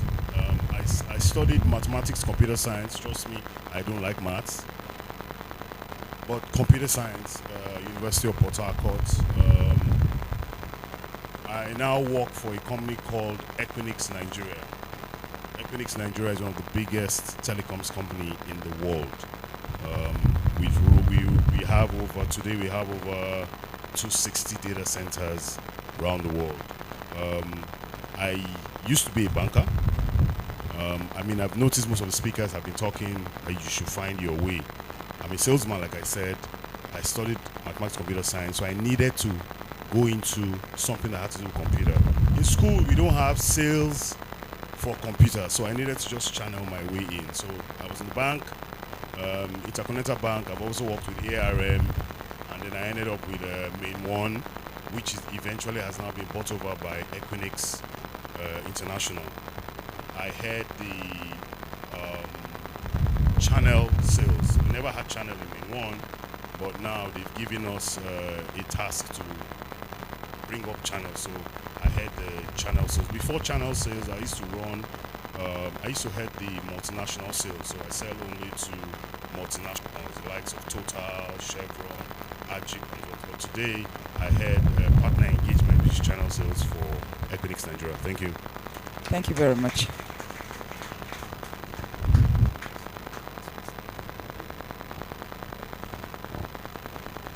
Praise the Lord. My name is Chizurum Bazwigwe. I'm a businessman. That's what I will say. I actually studied biochemistry in the university. But then as the journey went on, after my NYC, I was saddled with the challenge of going to medicine to study medicine and surgery, or to do my master's in biochemistry, or to then follow something I have been doing all my life. So I've been a music boy from childhood, and everybody had known me with music growing up. So people started prophesying through my mother that don't allow this boy to do any other thing but music. I hated it. I love music. I grew with it, but I hated music as a profession. Wanting to make music a profession. If you remember then, music was what they dash you during JAM. When you don't get a good score, music education was one of the things JAM will give you that time.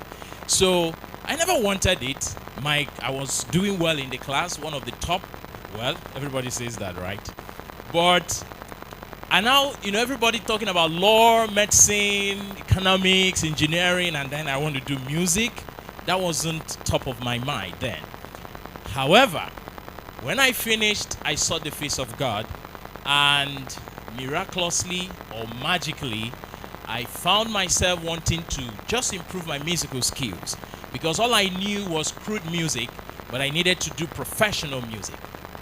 And I went in for it. And as God may have his way, I found favor and got scholarships. So I went in and I studied music.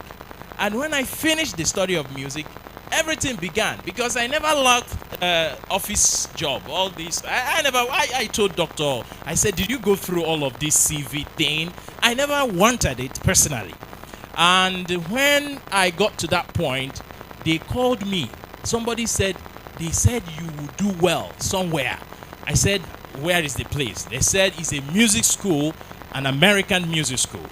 So I went there, and the owner of the music school looked through me, checked what I have, assessed me, and said, I'm not qualified, but she's going to keep me. I said, really? I'm not qualified. Let me go. She said, no. And she kept me, and I stayed there. That was how my career began. And I stayed there and worked for 5 years. And after which, I got an insight, and I opened up my own music school. So today, I am the CEO of Mr. Mbali Music World. That is the name of my school. And this school, by the special grace of God, have offline activities here in Lagos and the environs, in Lekki and environs.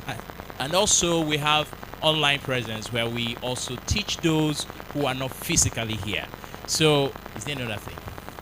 Thank you, and God bless you. Thank you, Mr. Mbali. So we'll take the only person who I couldn't fap his picture online. So good afternoon, everyone. My name's Sylvester Chigozie Okere.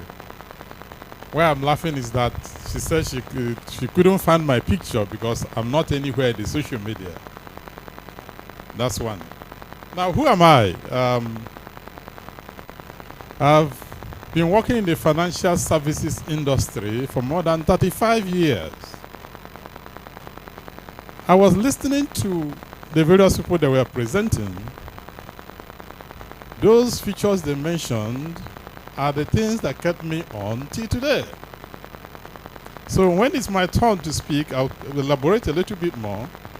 But I've worked in various aspects of banking for 35 years of my life. And I'm still there today. Thank you very much. Thank you very much. Hold it. Thank you very much, and it's a privilege to have you all here. It's a huge privilege. Please keep your questions. I'm just going to start the questions for them, then we will take your question.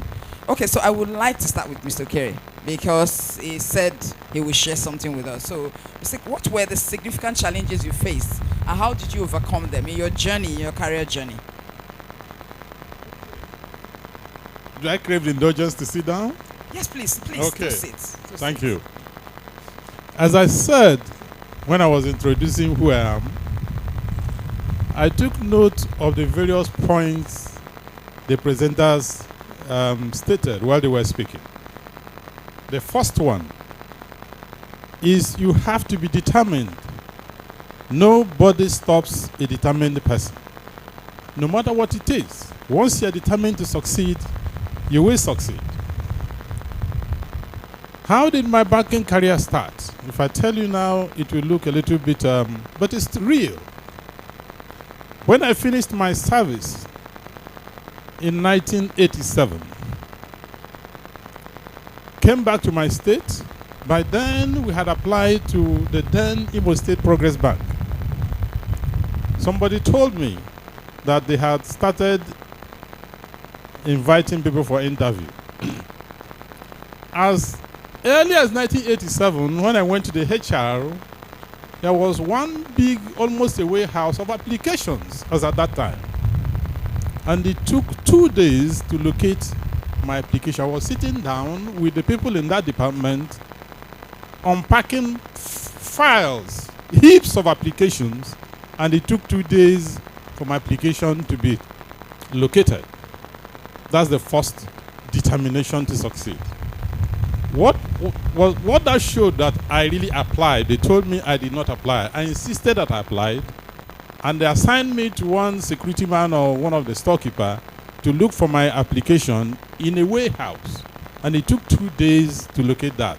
I was determined to succeed. It didn't end there. When my application was found out, the question was, how will you be shortlisted? It's funny. I took off from Owerri to Enugu, where the then chairman of the bank was. I did not know the address where I was going to. When I got to Wani, I was looking for any firm of chartered accountants. Yeah, no, the man was an architect. No address. I didn't know where I was going to. Anywhere I go, they thought I was a mad person. But I insisted on locating where that man was.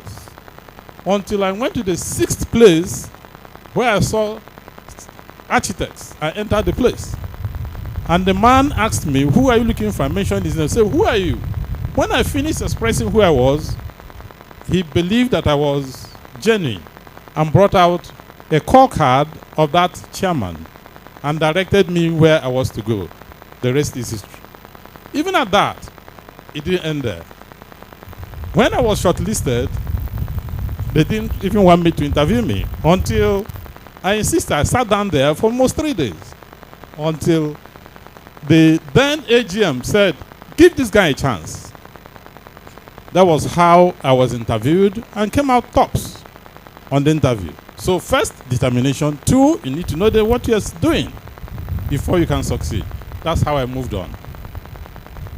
Before I joined my current bank, I just came into Lagos, and a day before, somebody came into where my sister was living then and said, oh, can you go for an interview the next day?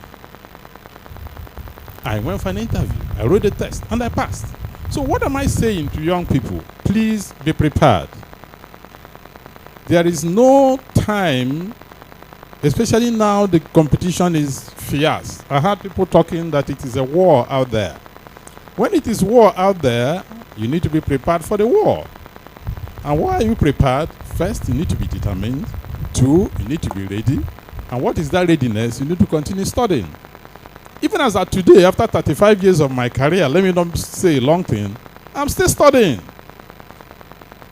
By the time I went to university, it was a digital world. And for me to succeed in a modern, it was an analog world. For me to succeed in a digital world today, what did I do?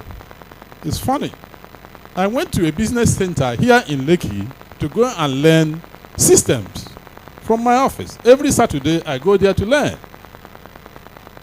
Today, I'm an expert in those things. That's the only way you can succeed. Any department I move to, I go and sit down with juniors who do the work and go and do what we call OJT, on-the-job training, and I did it, I succeeded. So, determination is 1. 2, you need to have the passion. 3, you need to be ready to learn to enable you succeed. Thank you very much. Thank you so much. Thank you so much, sir. Thank you so much. Okay, so I would like to move to Dr. Rita. I mean, a doctor. A doctor. And moving from a doctor to a successful CEO. You know, when she saw her picture, she said, why am I the only one that is tying scarf? I said, because you are the only CEO. So a doctor. I'm sure we all like to know how a medical doctor that even served in Lut, right? Suddenly become a full-time professional. Please, doctor, can you let us know what actually made you take such drastic decision to move the other way? Thank you once again, Sister Toby. Yes, I see the picture with the girl. Anyway, that signifies that I was once a market woman, so I think it's okay. Yeah, medical doctor to CEO. I will start that by asking you, what is it you can do? Tell me one thing you feel you can do and you enjoy doing it, even if you're not paid. What is that passion that you have? What is that talent that you can do, even for free? Do you know that talent can be what is waiting for you? Do you know that passion can become a great treasure for you? Yes, in my own case, it has to do with fashion. Has to be like looking good. Something I inherited from my mom, my late mom. I remember before she died, each time we quarrel, he would say, look, why you should be respecting me, because it's what you inherited, from me that made you a millionaire. I said, you that owns it, you did not do anything with it. You were only there wearing clothes all around. So, like I said, we are born and brought up from, Onitsha, Anambra State, and you know what Anambra is? It's all about trading, and of course we know how to trade. You see, most of you, your parents own some petty businesses, and because they're training you in school, you don't look into those things. You see, no knowledge is a waste. That business idea you can get from going to those stores every day could be what will change your life, what will change you or differentiate you from a normal medical doctor to an even a very successful one. We have doctors who go to work every day. I was at Luz. These men wake up every day. We are on call. In fact, it was when I left medicine that I started, enjoying Christmas holiday, because somehow then at Luz, I was always on call on Christmas Day. I was always on call. So you can imagine life like that. You wake up every day, you're on call, and then with what is happening in Nigeria, some death that could be prevented, you're there seeing it, it will die. So no joy even for anybody. But you see people who have lived through it. And most times you see them very old and really not sad. Well, God is blessing their kids, so to say. But their life was really nothing to write home about. And you look at it and say, is this what is in future for me? My own case, being married, because I was even a married woman before I even went into medicine, actually, to read medicine. Yes, I know I already had my 2 kids before I even entered Unilag, University of Lagos, to study medicine. So, having that limitation is not something like I can japa. Because if you japa with kids, japa with husband where they do business, so it's not easy. So you have to know, is this where my life should end?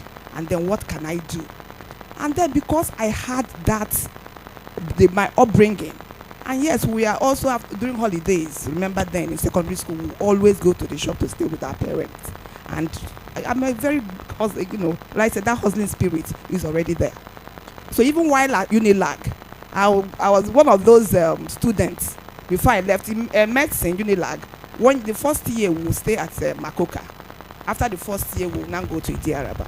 While at Akoka is where you will see all the big girls that want to wear anything. So we can even go to Yaba, pick small clothes, bring them to school and be selling to them. I even have girls then. The social media, we don't have anything like social media then. We are talking about before 1990 something. Social media was not a thing, so you bring it and you sell it in school. So I was actually trading even while in school. Even in medical school, you see some of us that own supermarkets in the Louvre. Some of the major supermarkets around Louvre are owned by students who bring in their wares there and sell. So I was one of those people who was also doing something like that. And then by chance encounter, I traveled after, my medical school. I traveled with my husband. He was going to Germany for business, and I said he will, go with me. When I got to Germany, it was so boring. Very boring country. Obviously, my sister in the US, in the UK, normally was one of those people that supply me clothes that I sell in Unilag then. So she was like, why are you so bored? Can't you come over? Come over to Italy so I can show you where I get those things I normally send to you and you sell. So I left Germany by train to meet her up, Italy. And then she showed me just the shops.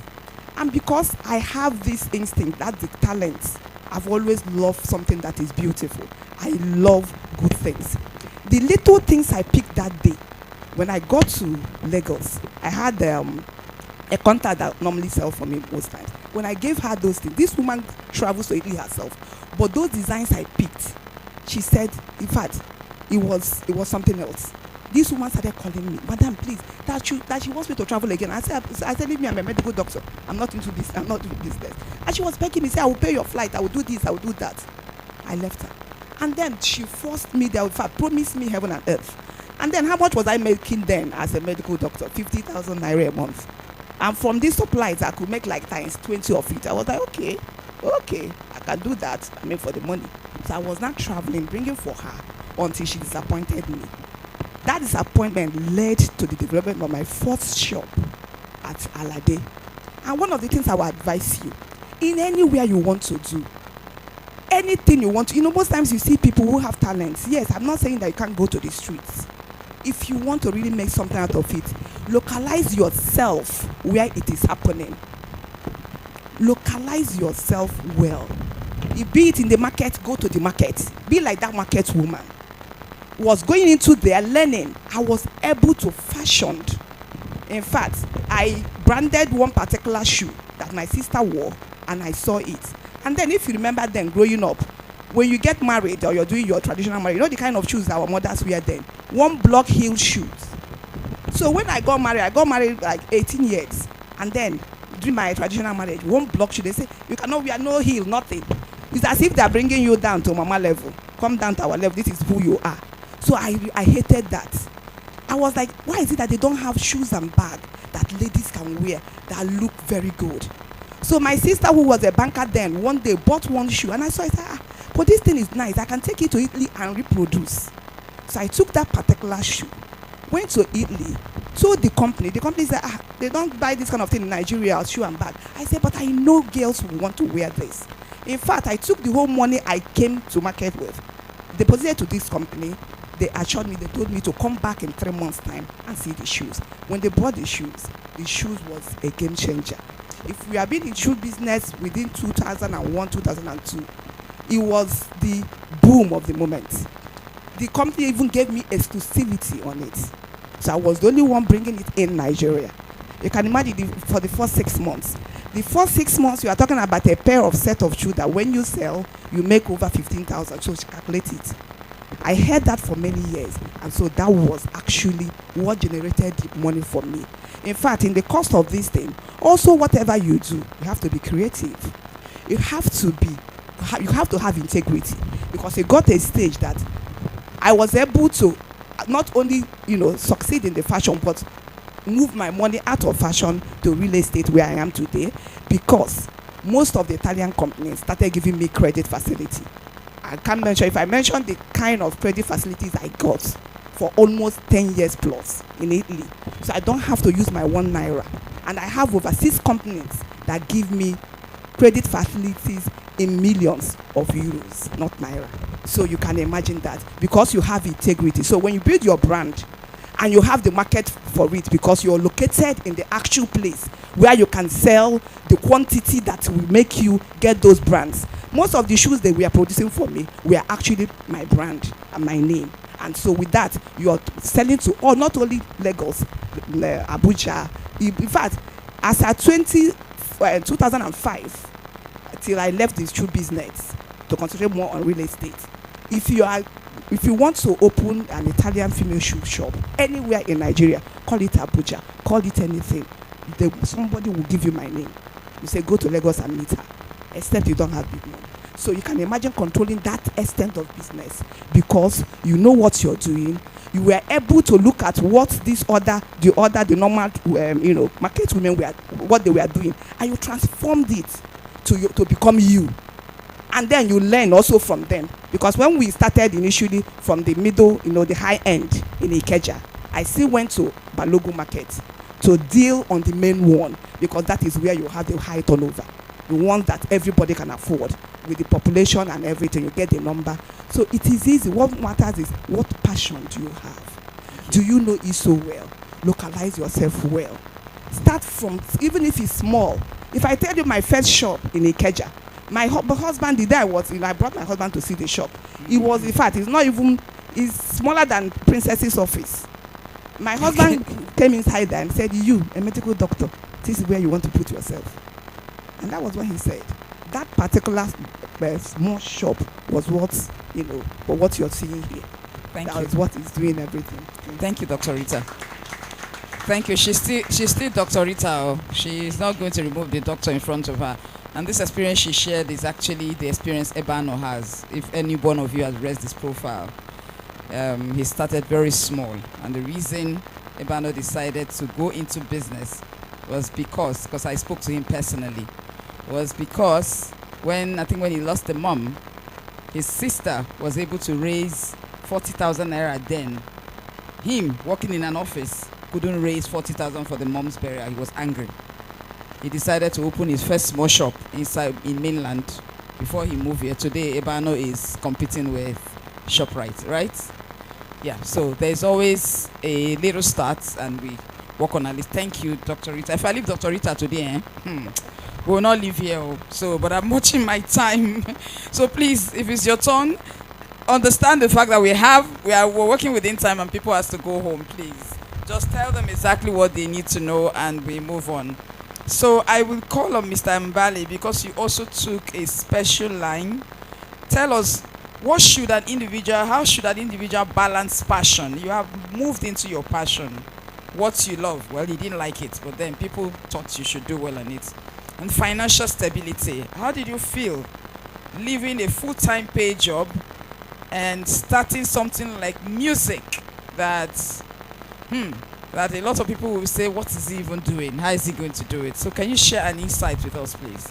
Just quickly, in a few minutes, please. Yes. Thank you, Mother Tobe. I call you Mother Tobe because I prefer Mother is the highest level you can ever go in, as a title. This is very emotional journey. And one thing I will say to the young ones or anyone who really want to find your path, is not really about making a lot of money. In as much as money is very important. There is a statement that I go with. I said, money is not the most important thing on earth, but nothing important can be accomplished without money. Therefore, money is important. I don't know if you understand what I'm saying. So money is important, but you shouldn't focus on money. Now, it got to, as I said earlier, I got to a cross in my life. And at that point, I needed no other person to make that decision for me, but me. So, and how could I make that decision? I couldn't have without the help of God. So I actually retreated. I retreated. This is very significant for 14 days. I retreated seeking God's face before he started directing me. If I tell you, it's miraculous. Directing me, just as I said, I never wanted to go into music as a profession. My mom was a teacher. She was a teacher for a very long time. She's retired. And my experience seeing her as a teacher was not a good one, because in Imo State, if you could remember, in those days, they owed them for almost 6 months, teachers. And it was quite very suffering. My mom kept going to the classroom. And I asked her, Mom, why are you still going to the classroom? Because most teachers were in the market. They left the classroom. She told me that she can't stop this because the children are not the ones owing her. And because their life is growing, she can't stop their life. So if she doesn't teach them now, when government reconciles with them and pays them, that she can't rewind their life to teach them what they should have learned 1 year ago. It touched me, but I didn't know.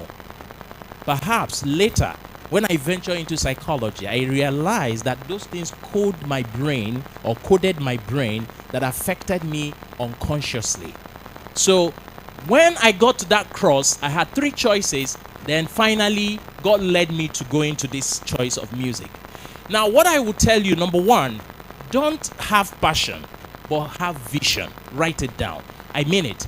Yes, passion is good, but I want you to go to a higher realm of reasoning now.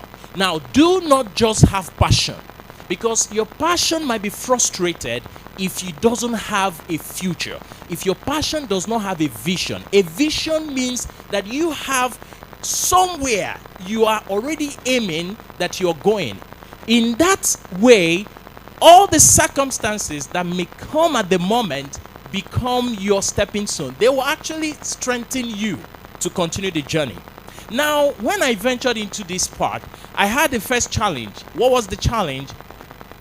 Now, I wanted to do a scholarship program, and my mom was about to retire. She's been the one carrying my financial school and everything, right? My dad died when I was a baby. So she's been everything to me. And that point, I actually, after my NYC, I actually didn't want her to continue with financial responsibility over my life. So I prayed to God, I want to get something that will have scholarship, which was that. And it came. Now, at the verge I was preparing for this scholarship, there was a job interview I went for. Now, that job interview in music, I was to teach music in a school right here in Lekki. And they were to pay me, this thing I'm telling you, I'm not as old as Sir. When he said 1989, I mean 87, I screamed. I said I was still in primary school. Okay, but now this happened. This is a good blend, so that you see that it's not just about those who have started, like Dr. Rita mentioning, the times they started all this journey. This was in 2011. They called me for an interview. It was a Catholic school, and I'm a Catholic. So I went there. After all the interview, the other people that came for the interview, they chose me. And I went that interview reluctantly. I just wanted to know what it is like to go for such interview. They now chose me. I said, but I'm not qualified because I didn't have certification. I went back to the proprietor. I told her, in all honesty, I don't want this. She told me, do you know what you want to walk away from? I said, what is it? He said, you're to come twice a week and you'll be paid 40,000 naira. No, you don't understand. 2011.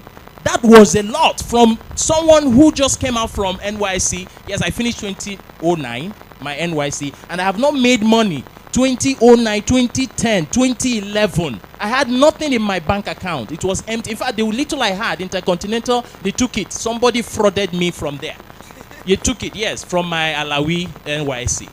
Now, I was saddled with taking this job, at least make 40,000 naira every month, still have space of time to do other things. And I was also to prepare for my scholarship, which was to hold in 2 years. I was to go through that scholarship for 2 years. So what should I do? So this is also where I bring in what is called emotional intelligence. You need to have emotional intelligence to be able to make sound decisions.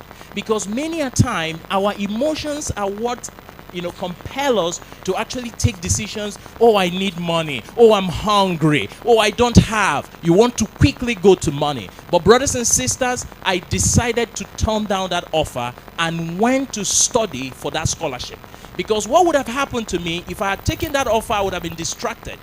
Either I don't give my all in that offer and they will not like it, or I play trancy, not do very well, and then miss the scholarship. So I'm neither here nor there.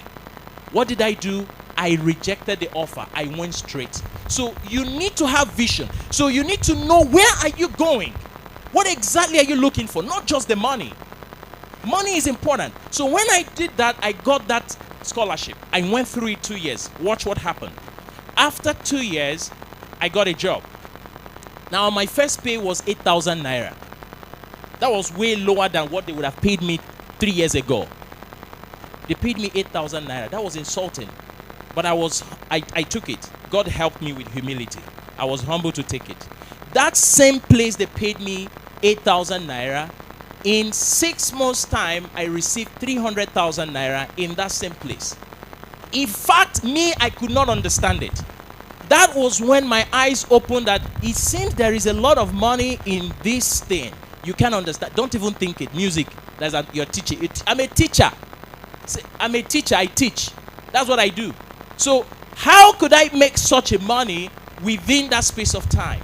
Now, it's because I did not allow money to be my determinant of my journey. Praise the Lord. Do not allow money. Money is important. Remember, we have made a statement. We have agreed on that statement.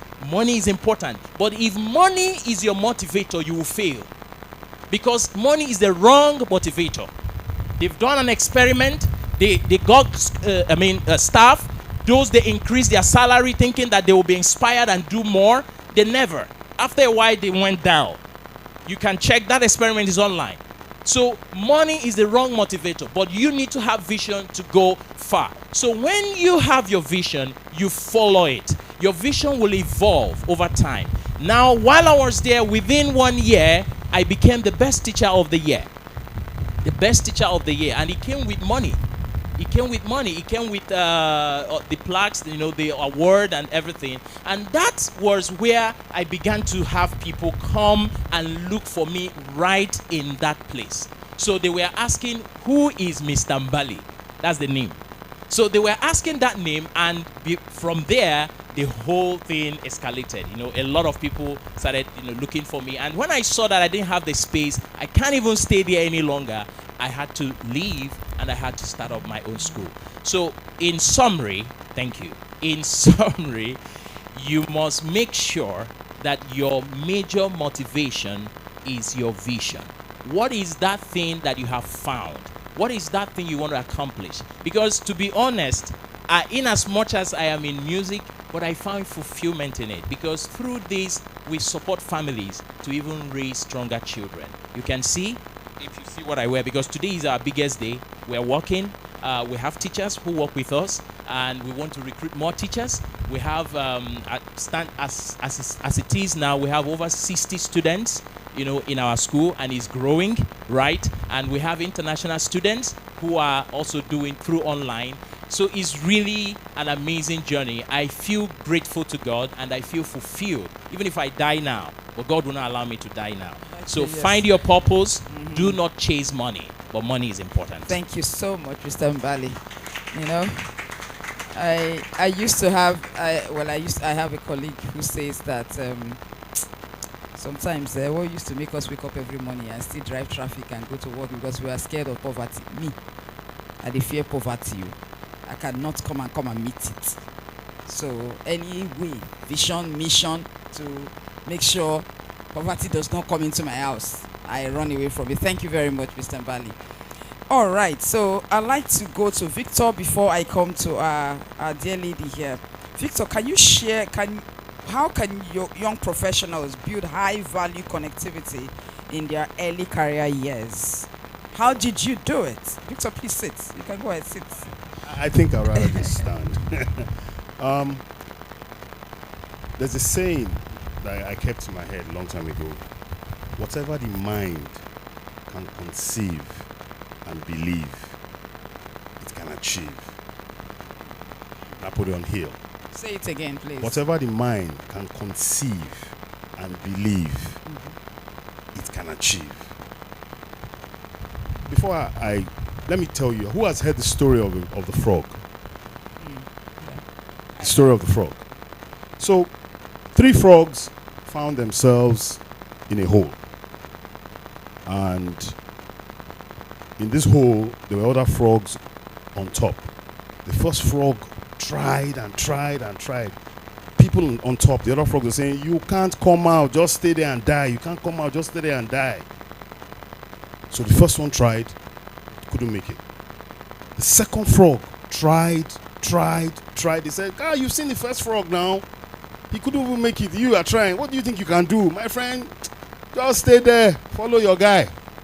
Second one tried. He couldn't make it. So he too stayed back. The third one tried. Again, the people said, what's wrong with this guy?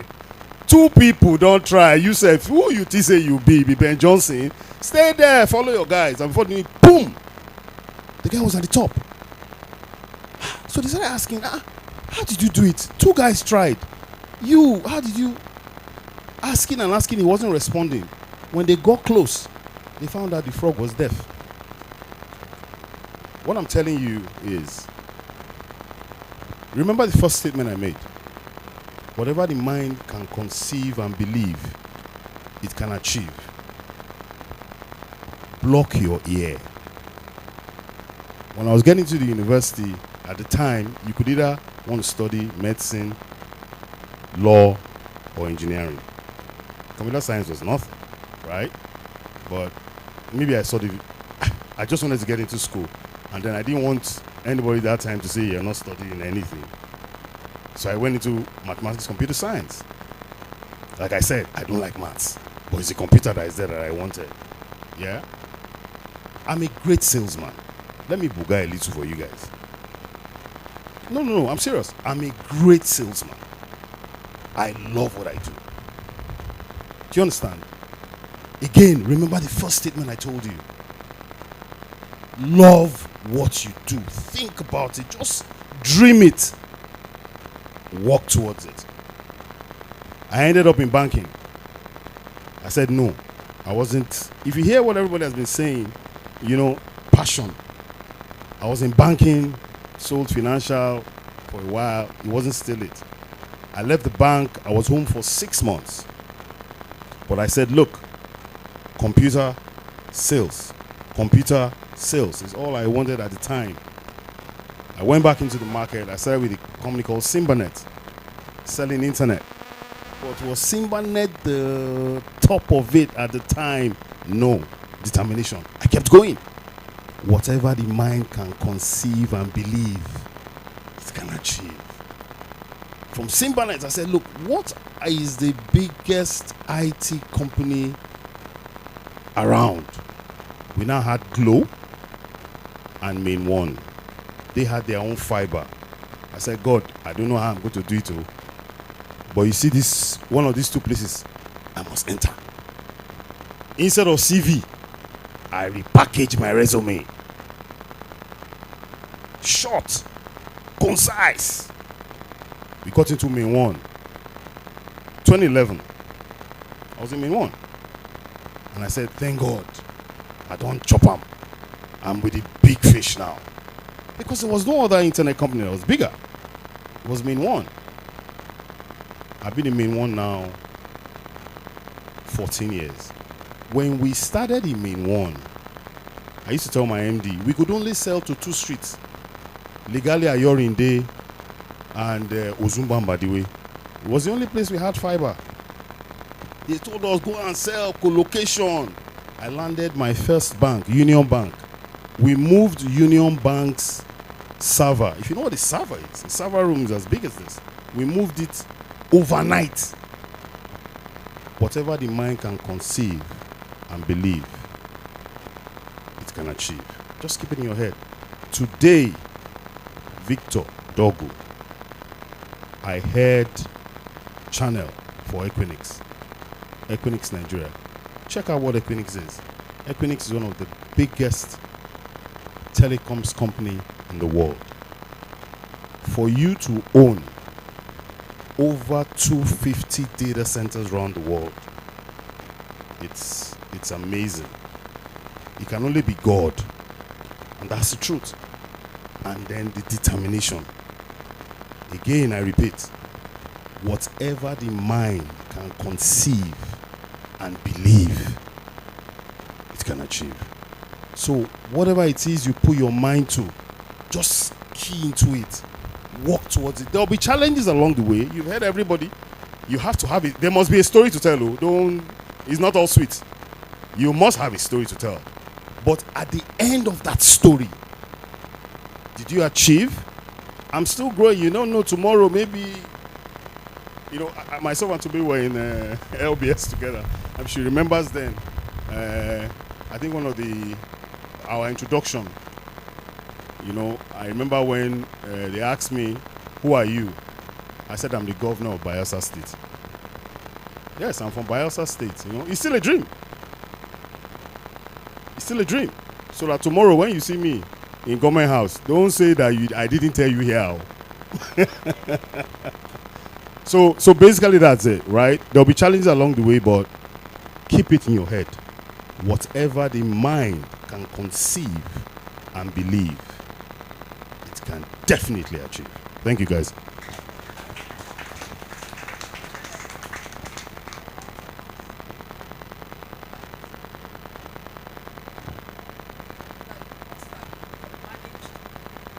From what you shared with us, in fact, you're working, you have a lot of side deals, and I know that a lot of young people love side things, right? So tell me, side hustle. Yes, side hustle.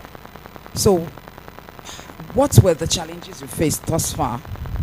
Being a mom, working with about 2 side hustles and other things, looking at the fact that that's not even what you studied. And what will be the advice you give to the young people for those who want to toe that path? Challenges are part of life, and at different stages in life, there's a challenge. So from when you finish your NYSC, there's a challenge of what do I do next? Do I get a job? Do I start a business? It's not usually clear to you, and even you might not study a course that there is demand for. So even if you are someone you want to do business, you might not have the resources immediately. So there's that part of getting employed. So now the HR people here have come to tell us things about how to package your CV, how to package your resume, and then being visible to make sure that you secure a job. So there's that challenging aspect. I also experienced it in my life, and that which is why it's important that you identify the roles. They are in every era. There are certain job roles that become more available as a virtue of the trend. So if you identify, if you go to all these recruitment agencies, you notice that there are some jobs that are frequent, that okay, there's need for this particular job. So you develop yourself. You don't rely on, I studied this, I studied food tech. If you notice, most people that have come here to speak today are not even in the part of what they studied in school. So the first point is, you don't rely on whatever you studied in school. You develop a skill that is relevant in the current age. You develop a skill. So if you see that a lot of companies are looking for marketers, you develop marketing skills. You go to a business school, and learn it. If you see that they need salespeople, you don't say, I'm not a salesperson. I studied what. You can see Dr. Rita here. She's a doctor. She eventually entered market, now real estate. So that just tells you that you identify what is relevant, and then you develop that skill as a starting point. So if you have a passion from when you're in a company, you can now say, okay, this is the path I want to go. So for me, in the beginning, I experienced that challenge of deciding which path to toe before I eventually got certified and started working. So as a mom and having to, let me just talk about the challenge that you also face in the office when you eventually get employed. Getting employed is like you selling a service. There's not much difference between you're employed and you're doing business, because for business you're selling a product, people buy. Sometimes it's a service. So getting employed is more like someone has bought your service. You can do this, you can do that. So it doesn't end in I've been employed. So to sustain that employment for the long term, there are still some things that you have to do. So for me, earlier in my career, because I didn't know these things, I experienced some challenges. There was a time when I was so passionate about my job, and I was just all about, oh, I'm passionate about what I'm doing, I'm enjoying it and everything. But in the office, for you to grow, for you to get promoted, sometimes the decisions are not very objective, sometimes they are sentimental. So there is the need to build management skills. So apart from the fact that your manager is managing you, you also have to manage your manager. So you develop management skills, you learn how to manage up, manage down, manage parallel. So for you to grow within the organization or grow in your career, you learn management skills, you learn soft skills. So for me, earlier on, I would say that these are some of the things that challenged me in the beginning of my career, when I was all about, oh, I can do this. You forget that beyond what you're doing, it's really about people. It's human beings that make the decisions about what's going to happen next, who is going to be moved. So learning that interpersonal skills, you have to know how to relate with your manager, know how to relate with your peers and everything, because all these things matter for your career growth. So now coming to the question of how I manage being a mom, how I manage working, continuing my career, and also doing business. So while working or while being employed, for me, I got to a stage where I realized that, okay, now when you're employed, a lot of decisions about how you grow depends on the people you're working for or working with, and how when they decide to promote you. And you get to a point where you don't want your life to be too dependent on them, right? So you start to think of, what else can I offer to others beyond my current employers? These were my thought processes. When life is about growth, when you're a child, you're spoon-fed, you get to a stage where you feel I can feed myself, and then you get to a stage where you feel I can even cook. Right? So in the beginning, you're being spoon-fed, you're working in an organization, they literally tell you what to do, you're being spoon-fed. You grow from that stage to a point where you feel I can feed myself now, and you grow to where you feel I can even cook this food, right? So that is a developmental process, and it doesn't happen overnight. You learn it, and it helps to have mentors, like someone has spoken here, who would help you identify things that you can do and things that you can sell to even beyond your employers. So this was my experience. I was working, and I at some point I realized, okay, this is what I'm good at.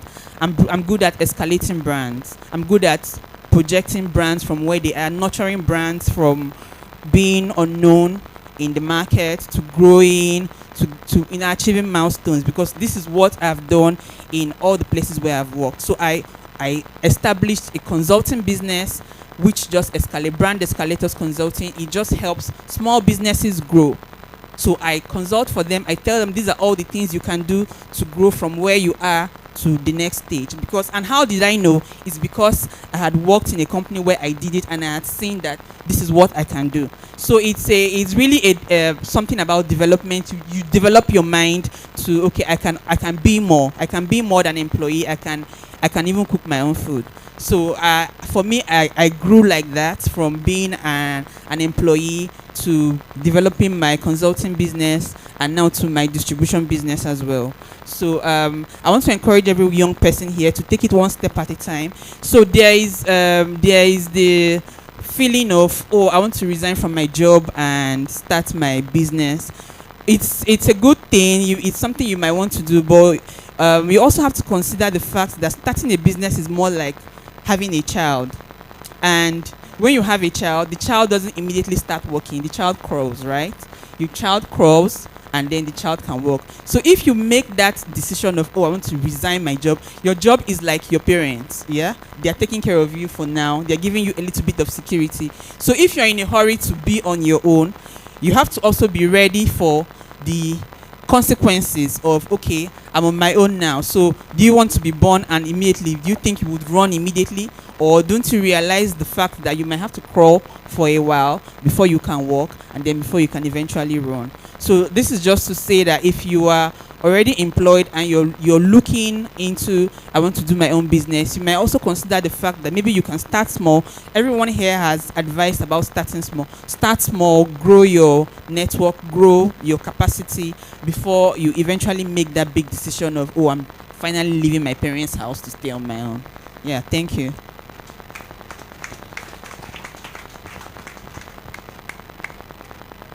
Oh, I just want to take quick 2 questions.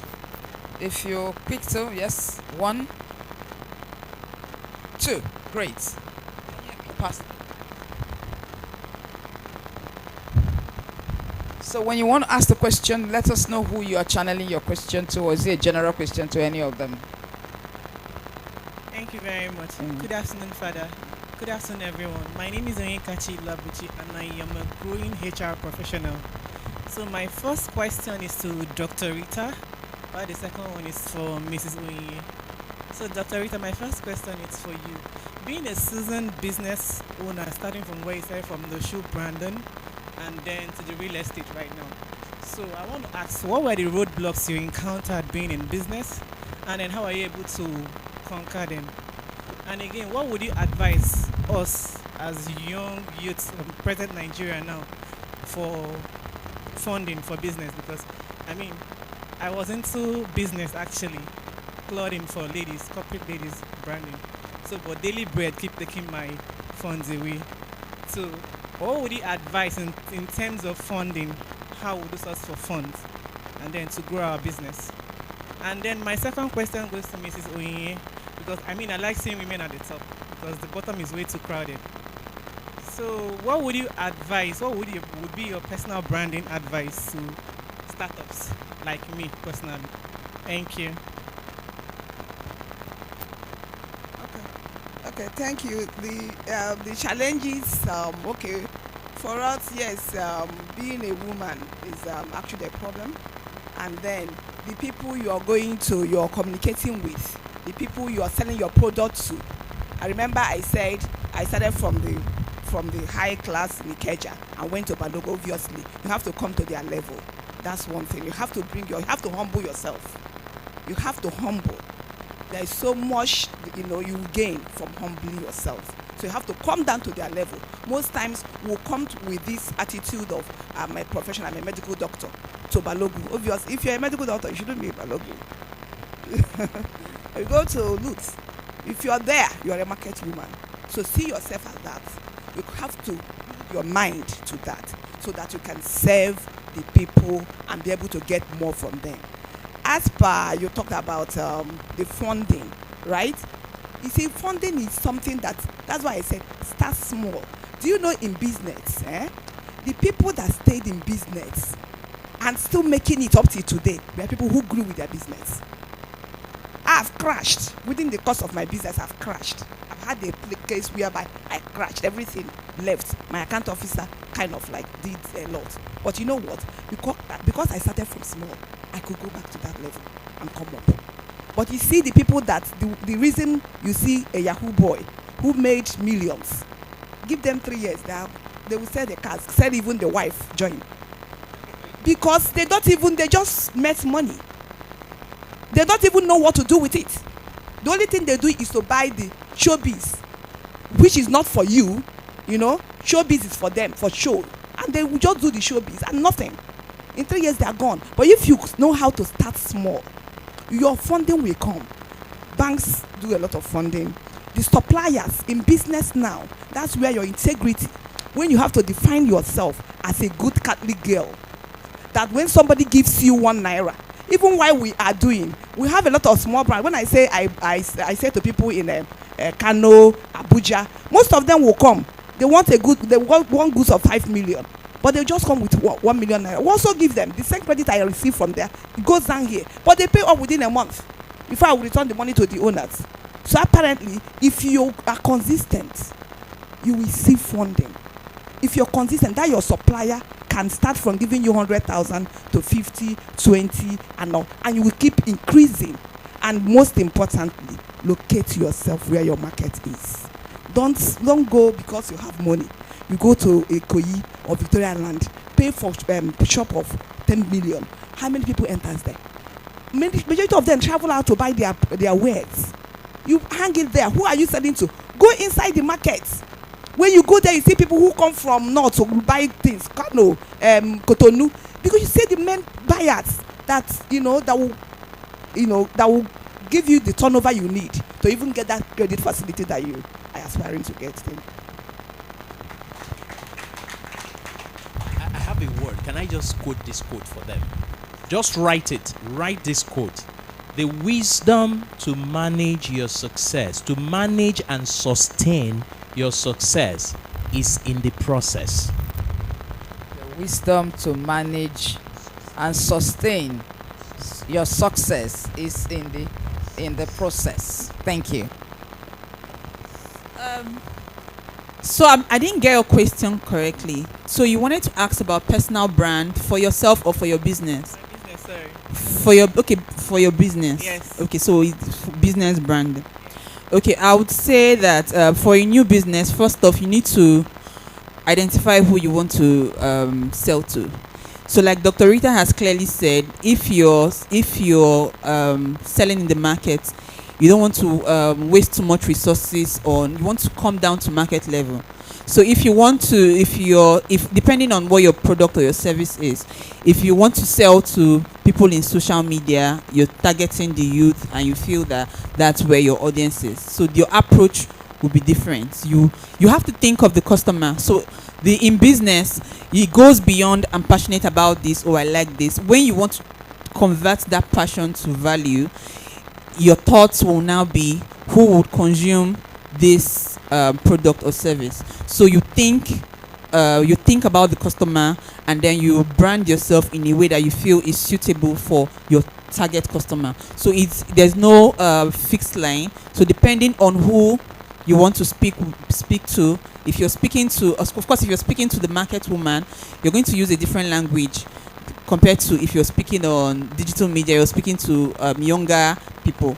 So it's about understanding who your customer is, and then you start to define the fine lines of, okay, I would speak this way because this is how my customer behaves. You start to understand your customer behavior, where would they be, and all of that. So it really depends on a lot of factors.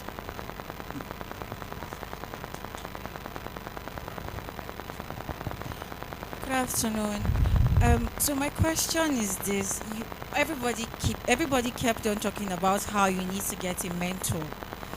But so I want to ask, how do you advise someone who has problem or issues with making friends and talking to people? Because for you to get a mentor, you have to socialize, you have to network.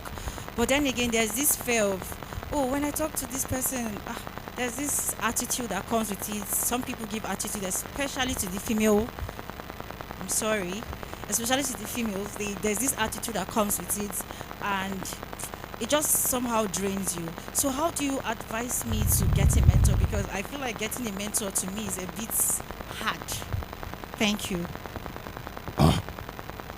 It's one hard though.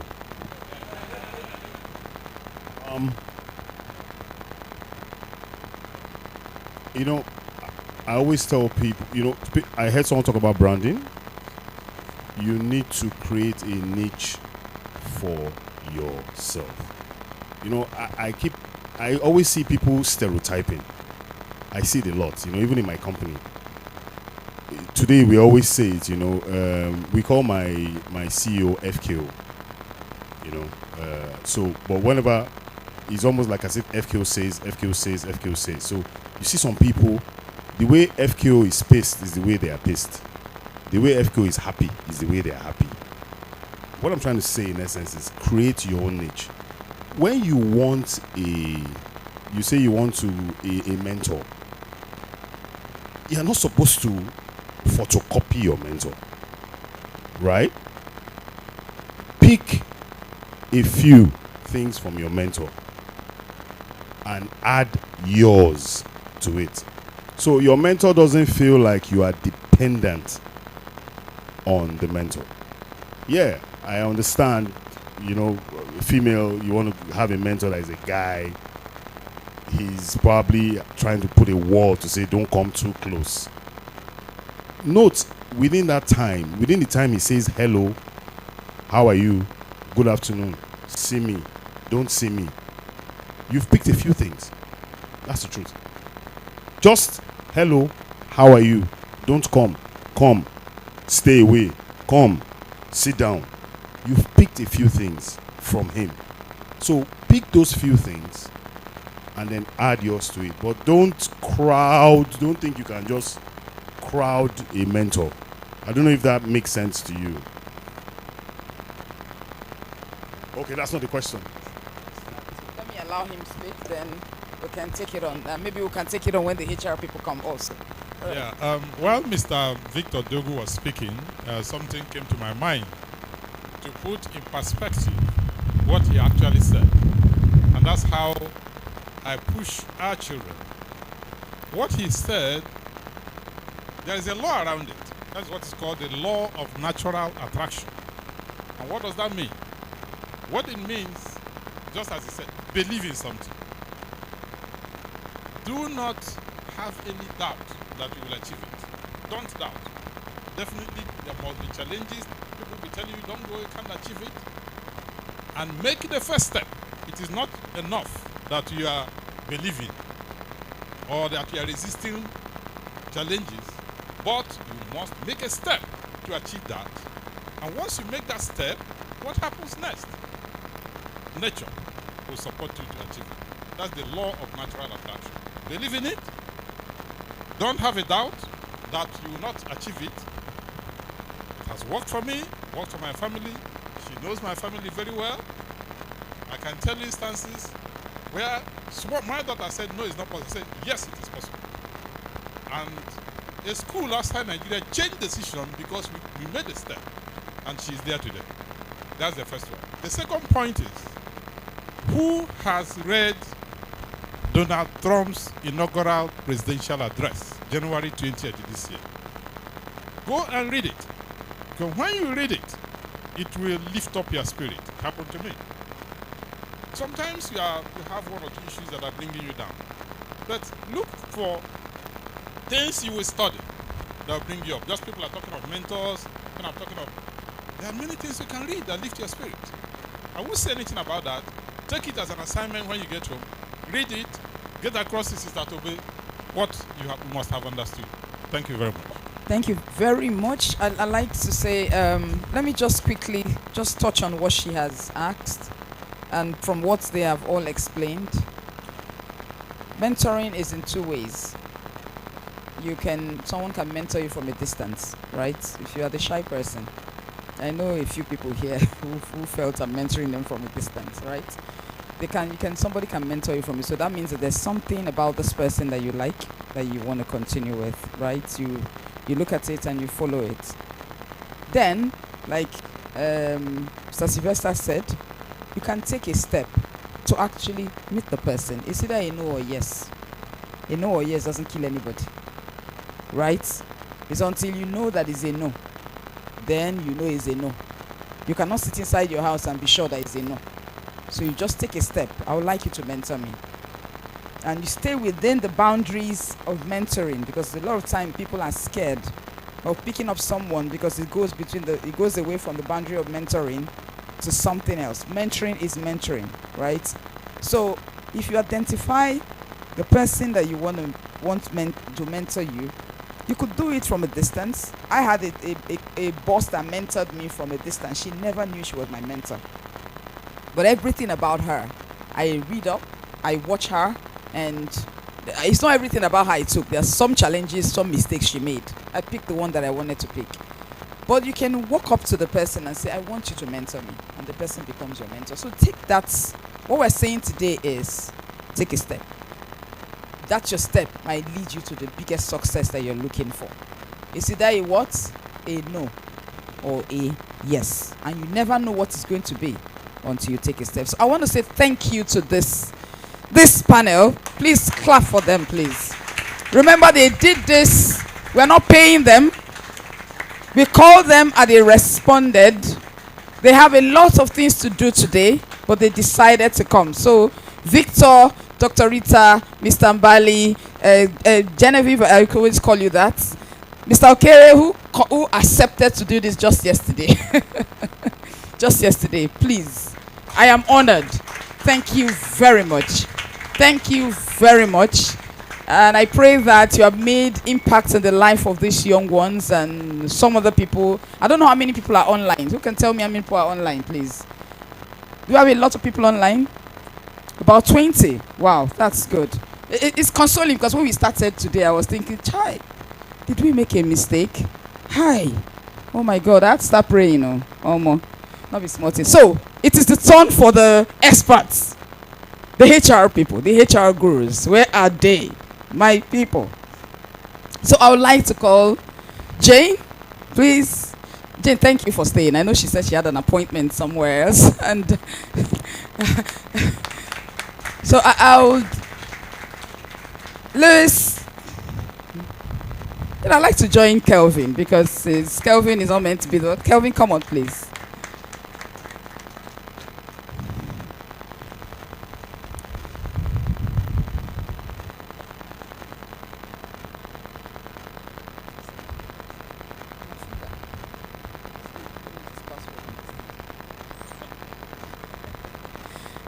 He's asking for my password. These days, my finger that unlocks my laptop. Who talks about password again? Thank you very much. Thank you very much, our HR gurus. It's a pleasure to have you here. I'm still going to join them. Yes. Oh. Father, can we have them pass it around while they eat and do it? Because we need to have people go. If you feel like taking something, Father has something behind. Please, quietly pick and sit. You know, in training, we used to do that, right? We ask you, we eat and continue. So, please, a lot is set behind there. Bread, akara. Father, what else? This is our father, eh? He's the best father in the whole world. Father is giving you people. So, please, you can just feel free, get something. I hope you all got a notebook. If you know you didn't get a notebook, let me see your hands. All right, so you get it before you go. For those online, I'm so sorry. We can't get notebooks to you. Okay. So please feel free to go behind and get something to eat. It's open there so that you don't fall on us. So, I will start with our dearest Jane to tell us a bit. I know her profile is already here, but I'm sure she can share some things with us. That is not right here, but yeah. Go ahead, Jane, please. Okay. Hi. Good afternoon, everyone. My profile is quite succinct, simple, and I work as a director at Ernst & Young. Ernst & Young. Can you hear me? Her voice is softer than mine. Can you hear me now? Yes, we can. Okay. Is this the microphone or my? It's my voice. Okay. Hi. This is better. So I work as someone is blocking the screen. I work as a director at Ernst & Young. I joined that firm 11 years ago, and I'm still there. So which means that there can be pay in longevity. If you stay long, sometimes there's reward. So yes, I heard my dear brother say you can move quickly. Yes, I also had those opportunities, but I choose to stay. So sometimes it pays to be there for a bit as well. So I'm responsible for managing talent. Talent is what we've transformed the usual human resources, people management to, and I do this with my colleagues in 12 offices across West, East, and Southern Africa. And then I have over 25 years here in my head as a human resources person. And thank you. So I think I'm suited to speak to you with those number of years that I have. On top of that, I'm a member of my ESCO, EY West Cluster, ESCO, and then I'm also a member of a 7-man team that oversees human resources talent across EY in Africa. And then I'm a certified coach. So for persons who are thinking of mentorship or are thinking of shadowing something or shadowing somebody and they need guidance, I'm a coach. I'm a certified accredited facilitator for Tracom's social style. So I can tell social styles when I've interacted with you over a period of time, and I can use that to advise you. My interest is in mentoring upcoming people and young talents like you. I do that unpaid. And then I am a purpose-driven leader. I like to keep an eye on the goal, and I like driving people, and I like giving exceptional experience. In a nutshell, that's me. Thank you. Thank you very much, Jane. Lewis. Good afternoon. Thank you for having me here. It's a pleasure. My name is Louis Ebode. I've been in HR for about 8 years plus. But before HR, I would say I've been working for 15 years, right? It's been a long time. I've been working from being in school, not paid, volunteering, doing student-run organizations, and also running social projects, impact-led initiatives that talk on environmental sustainability, people's health, and the rest of it. But driving into my corporate work, basically it's been 8+ years, but I've been on the journey, right? I've been from management consulting, where we've consulted for medium, small, and micro enterprises. Likewise, also rendering HR services for multinational companies. I've also been in electricity distribution, what you call NEPA. I worked with one of the discos covering Delta, Edo, Ondo, and Ekiti State. That's BEDC Electricity PLC. First as HR business partner, then I transited to lead HR services as well as talent development. After that, I moved to Frigoglass Group. We produce bottles, right? We call it glass containers. So for every time you drink your Coca-Cola, the Coca-Cola bottle, we produce those Coca-Cola bottles. The Coca-Cola creates a lot of your wine bottles, your spirit bottles. We produce all of that, all of those bottles. So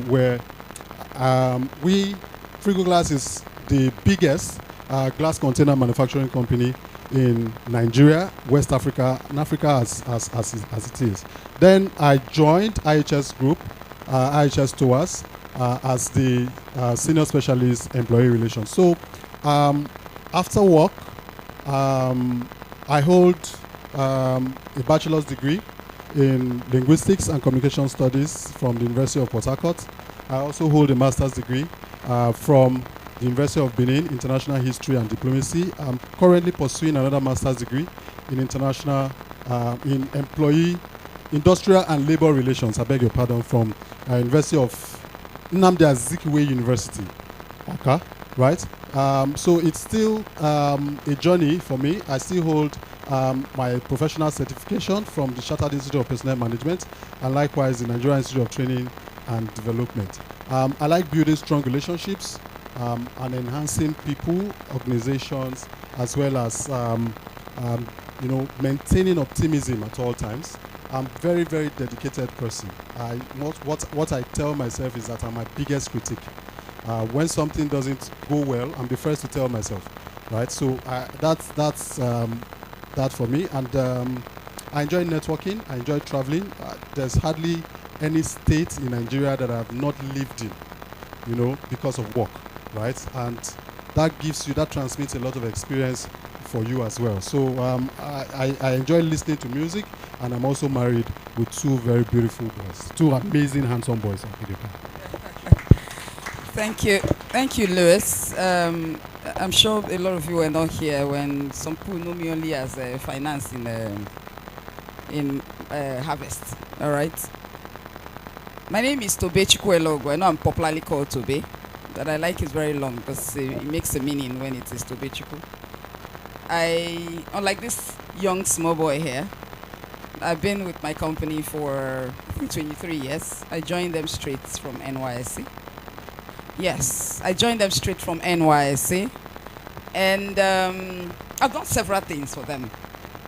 Really, I started as a sales executive, so I actually managed service station. I sold things. I moved into retail training. I moved into learning and development in HR. I think that was my first stint of HR, because I believe that the brain is a very interesting organ And when you do different things, you keep learning. So I refuse to just stick to one corner. My first degree is in political science anyway. I did my master's in human resource, even before I went to human resource, because I liked something related to human being. But one other job that I did that was quite interesting was when the company wanted to move to sustainability. They were looking for someone who could actually drive sustainability and drive solar, because they wanted to go to solar. It's not what we do. They picked me one day from the corridors to come and start solar. Everybody kept asking me, what is solar? But I used to doing something different. Even managers were asking me, you dey craze? How can you do solar? You understand? So I think that was something different from what I had done, and the success of it moved me fully to HR. I was human resource and talent developer in Nigeria. Right now, I am responsible for English-speaking affiliates, so I am no more frontal-facing with Nigeria. I cover English-speaking African countries at large. It's very interesting. What do I like most? I like to impact life, young people. I like to see them grow. I like to teach. That's something that I started teaching from the church, from Bible studies, from everything. I learned to speak from the church. This thing you see me carrying mic like this, I learned it from the church. So sometimes when they ask you, come and talk, you go hide under that table, sorry for you. So I learned speaking in church. That's how I learned, from talking to people. So I can talk to any, even if they are in the stadium, I can talk to any crowd. And I will not even see you. I'm looking above your head and I will not shake, because I've spoken to a lot of crowd. I like to impact people. I bring value to whatever I do. I believe that a job depends on who is on it. Who is on it, who's wearing the shoes. So any job I take, I want to make sure that the shoe becomes too big for the person, anybody who's coming to take over. So that's what I love. I try to bring passion to it, enjoy what I do in whatever way, and drive it as much as possible. So this is me. And what else? I think that's in a nutshell who I am. I'm a life coach, just like my sister is here. I'm a certified life coach. I have FCIPM. I've gotten to the highest level of Talent Institute of Management, and I don't know what else. So maybe we'll move to the other countries next. But I think it's easy to move to the other countries. So thank you. I think you need to meet this guy. Some of you were not here, so briefly. Thank you very much. I don't know if I would call myself an HR expert with the caliber of people I have here.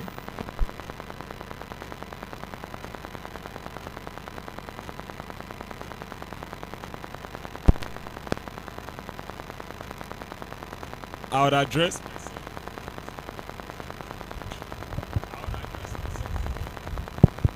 Okay, thank you. I would address myself more as an engineer. I'll start from my engineering history. I started off as a project engineer with my company, and I moved on to become a senior project engineer, then a senior project engineer manager. And eventually I realized that I've achieved basically all I could in the engineering field at the time in my company. I became a registered engineer. I joined the NSC. I also had my project management professional PMP certified. Basically, at that point, I felt I was more of a reference in the office and all that. So I was looking for something new to go into. And of course, human resources came to mind, because that's something that came in naturally to me. And people always ask, why from engineering to human resources? And I think human resources found me, if I would say that, because one thing I did that just came natural to me was developing people. So I managed, as a project manager, you basically manage people. So I manage people, and there's this constant feedback coming back to say, we worked on you on this project and we're able to achieve this, we're able to achieve that. And that spurred me to say, yes, there's something I have that people gain from, and that's probably people's management. And I eventually took up the position of a people talent developer, which is a talent development manager basically. And I've been there for about two years now. So that's why I say, with the caliber of HR persons we have here, I can't really call myself an HR expert. But it's been a very wonderful ordeal for me, and I think it made me realize that I'm really adaptable. I easily learn things, and for me, basically, this has given me a new perspective, and I'm even thinking now maybe I could go into finance and all that, basically.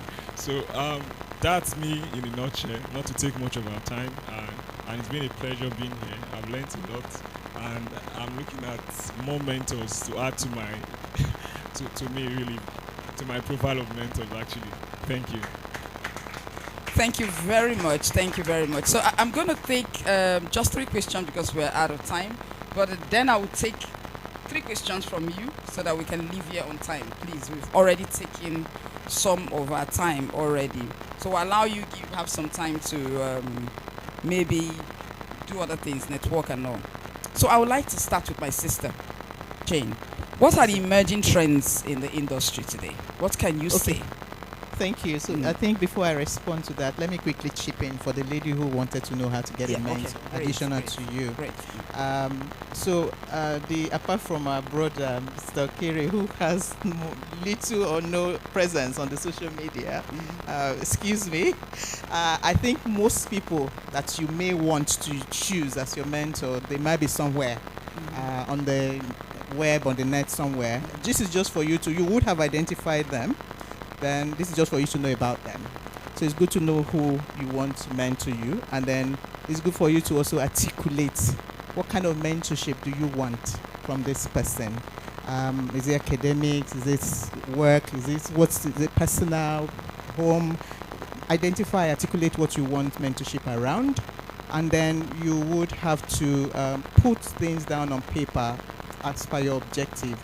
Then you find where this person is. Where is this person commonly? Is it a church? Is this person somewhere around my neighborhood? Is this where I can approach, and you approach that person. When you're approaching the person, you are coming from a position of information. This is what I want. You are speaking to the person. Don't say, I want you to be my mentor. And this is me. Introduce yourself, and from going or talking to the person, it flows through that conversation, and then you're able to get a mentor from that. It's easier that way. Don't be afraid of getting rejects or turned down. People may be very busy. Then you'll find an alternative. I think that works. Thanks. Okay, so for my specific question around the trends, what's up in the world of work right now? Things have changed. Everybody's spoken. My brother here in InterSwitch is giving an eye-opener around trends, patterns, things that have gone different. He gave his story about how he started. What it means is that I'm sure in the days when you were upcoming, if you didn't transition, there's some friends you had then who won't be your friend again. True. And to all of us here, you would have had some friends way back, starting off life back in the village, that you're no longer your friends today. And let me tell you one of the reasons why I tell people who I talk to, who I mentor. The reason is because their position, their status have changed, or yours changed. It's like for like, it's apple. So, talking about trend is evolving and things are changing rapidly. If you do not shape or reshape yourself or change, they'll leave you in the bus station and the bus will take off.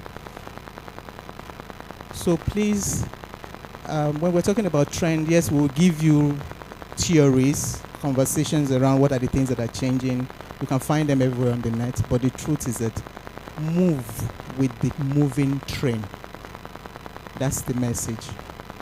Trends, industries are changing. The job market is changing as well. What the requirements are, the skill sets that were needed a long time ago, they are no longer relevant. They're still relevant, even if you're an accountant.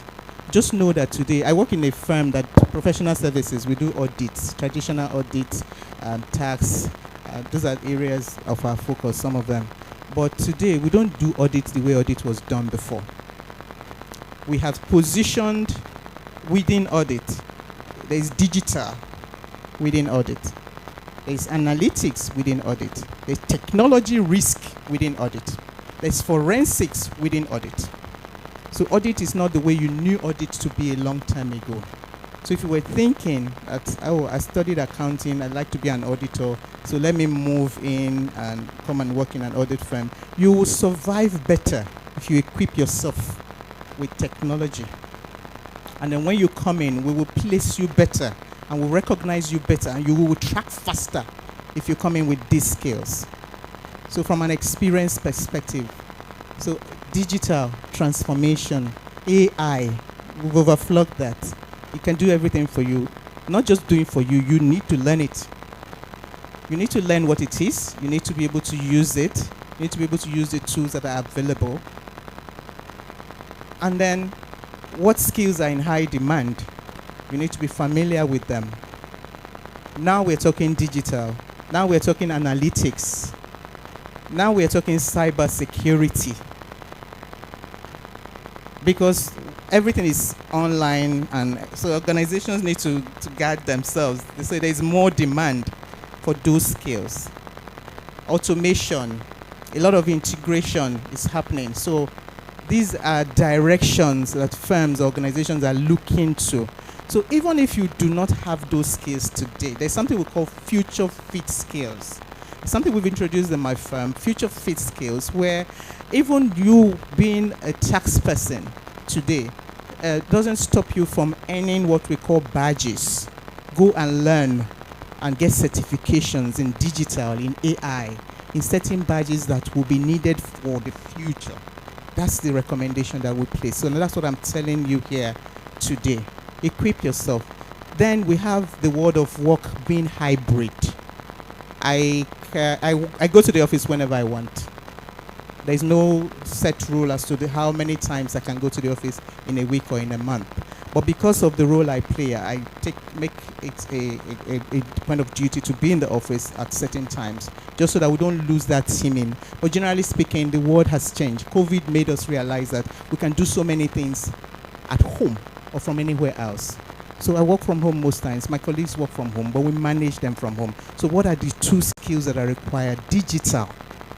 We don't want a situation where a lot of was spoken about virtual interviews. You're in a virtual interview session with an EY who would probably not be in the office. You have to do virtual, and you don't know what to do. And you are preparing for the world of work. Please prepare to be digital. And then discipline is important. If you get an employment tomorrow and they say you are working from home, how disciplined are you? It's a soft skill.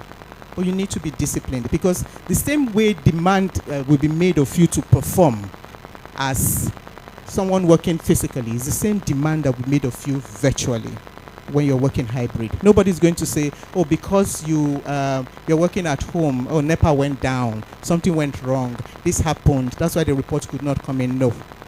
So you have to prepare yourself. This is the industry we are in today. And then a lot of entrepreneurs have spoken here. A lot of entrepreneurs are here. The industry is also shifting towards them. Gig, content creators, part of gig, maybe, but gig workers. So what do you need? You are a mobile worker. You are a freelancer. Identified your product. You know where to sell it to. You get on it, and then you keep moving. You're freelance. I have colleagues who opted out of full-time employment to take on gig roles with us because they didn't want the whole contracting thing. They want to be able to do what they do for us and do other things so that they're not bound by any rule or any contract. So those happened. Initially, it was strange to me. I was like, where is this coming from? But more of them are coming through. And that's the reality. That's the trend. That's the industry that we're in today. So what do you also need as soft skills? Communication skills. Very strong interpersonal skills, because we're losing the whole bonding that office environment will provide wholly. So you need to hone certain skills that will keep you ahead of everyone else. So I think those are the key points that I would like to put here. Thank you. Thank you very much, Jane. Thank you very much. You know, it's very interesting how the world has shifted completely. It's one of my my furniture makers came and he said, you work from home most of the time. Are you not being lazy? So look at this person. You think I would just sit down and just not do anything working from home. So it's discipline, because you get to a certain stage, the person supervising you is not even near you.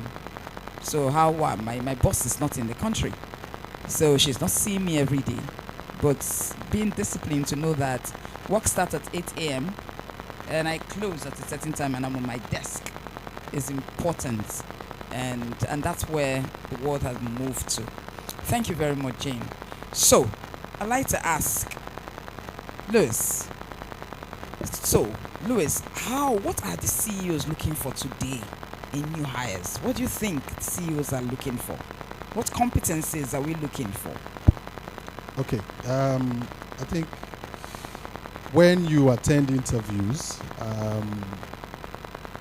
to join a company, you assess for suitability, right?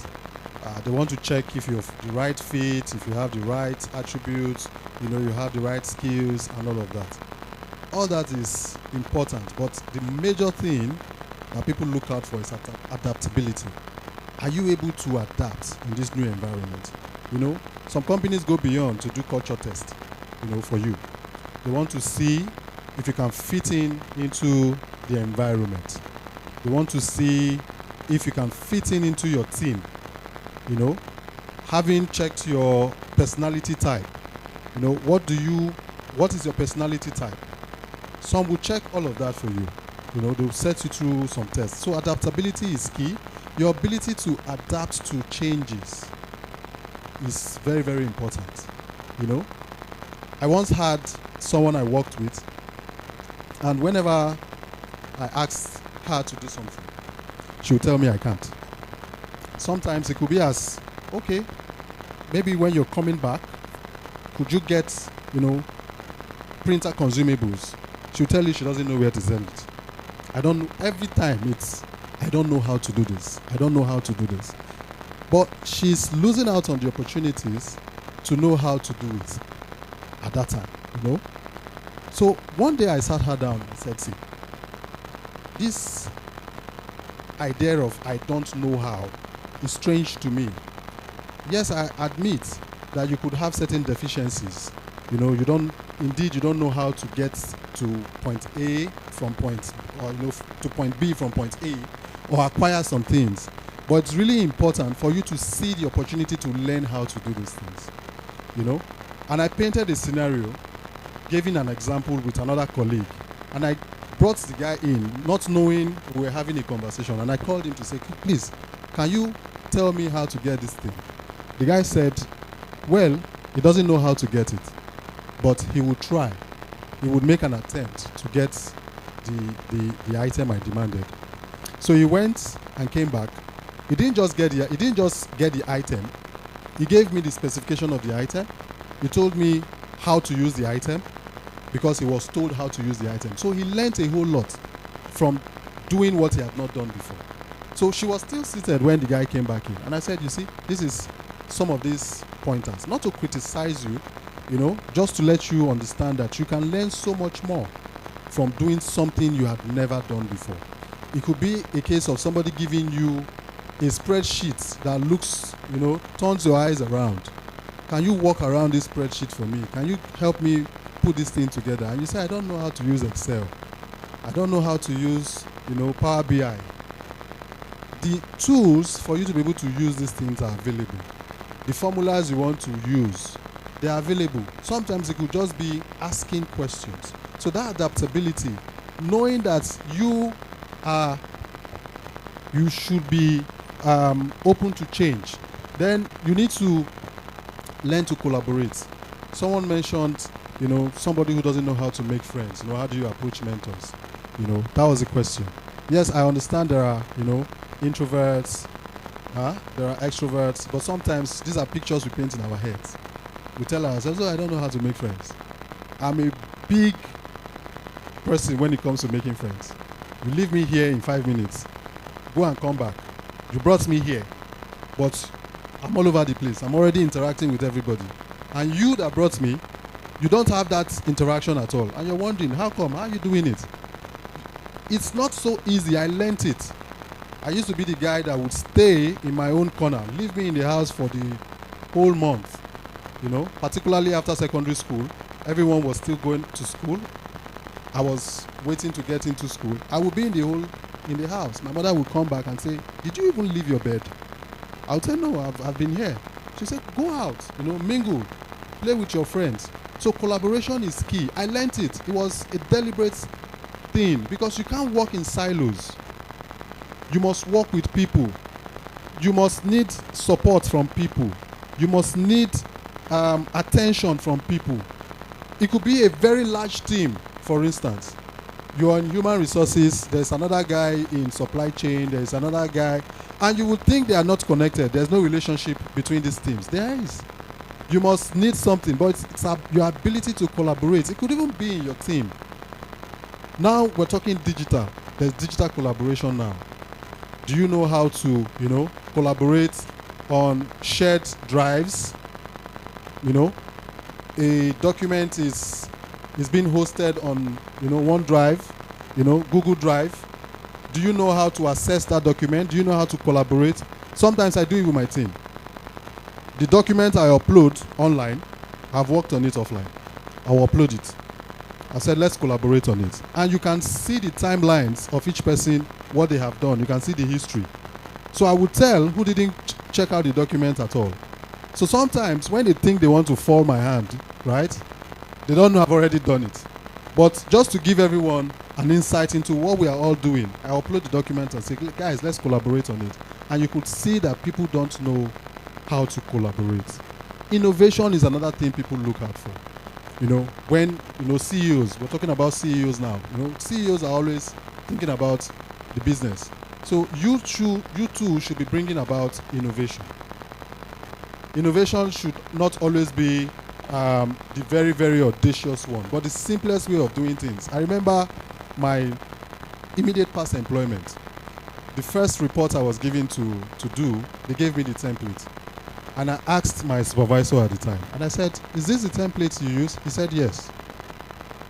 I said, "Is this the template?" He said, "Yes." I said, "Okay." I went with it. But I did it again. Because for me, I can't work with such a template. It's not because it is not good enough, but it is outmoded. It is no longer something, in fact, the aspects of it are no longer in vogue. Right? I'm a very young person, so sometimes the perspectives I bring in can be a little different. So we made the presentation again, we made that report again, and I gave it to him. And he asked me a question I will never forget. He said, "What did you do to the report?"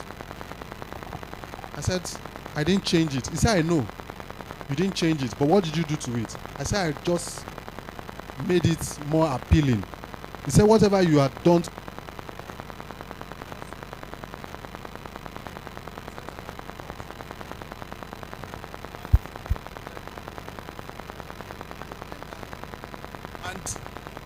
He just asked me what I wanted. He said, "What do you want?" I presented that report you gave me, and everyone clapped for me. "I want to reward you. I want to buy something for you." I said, "Okay, just buy me a bottle of beer." Right? I know we're in church.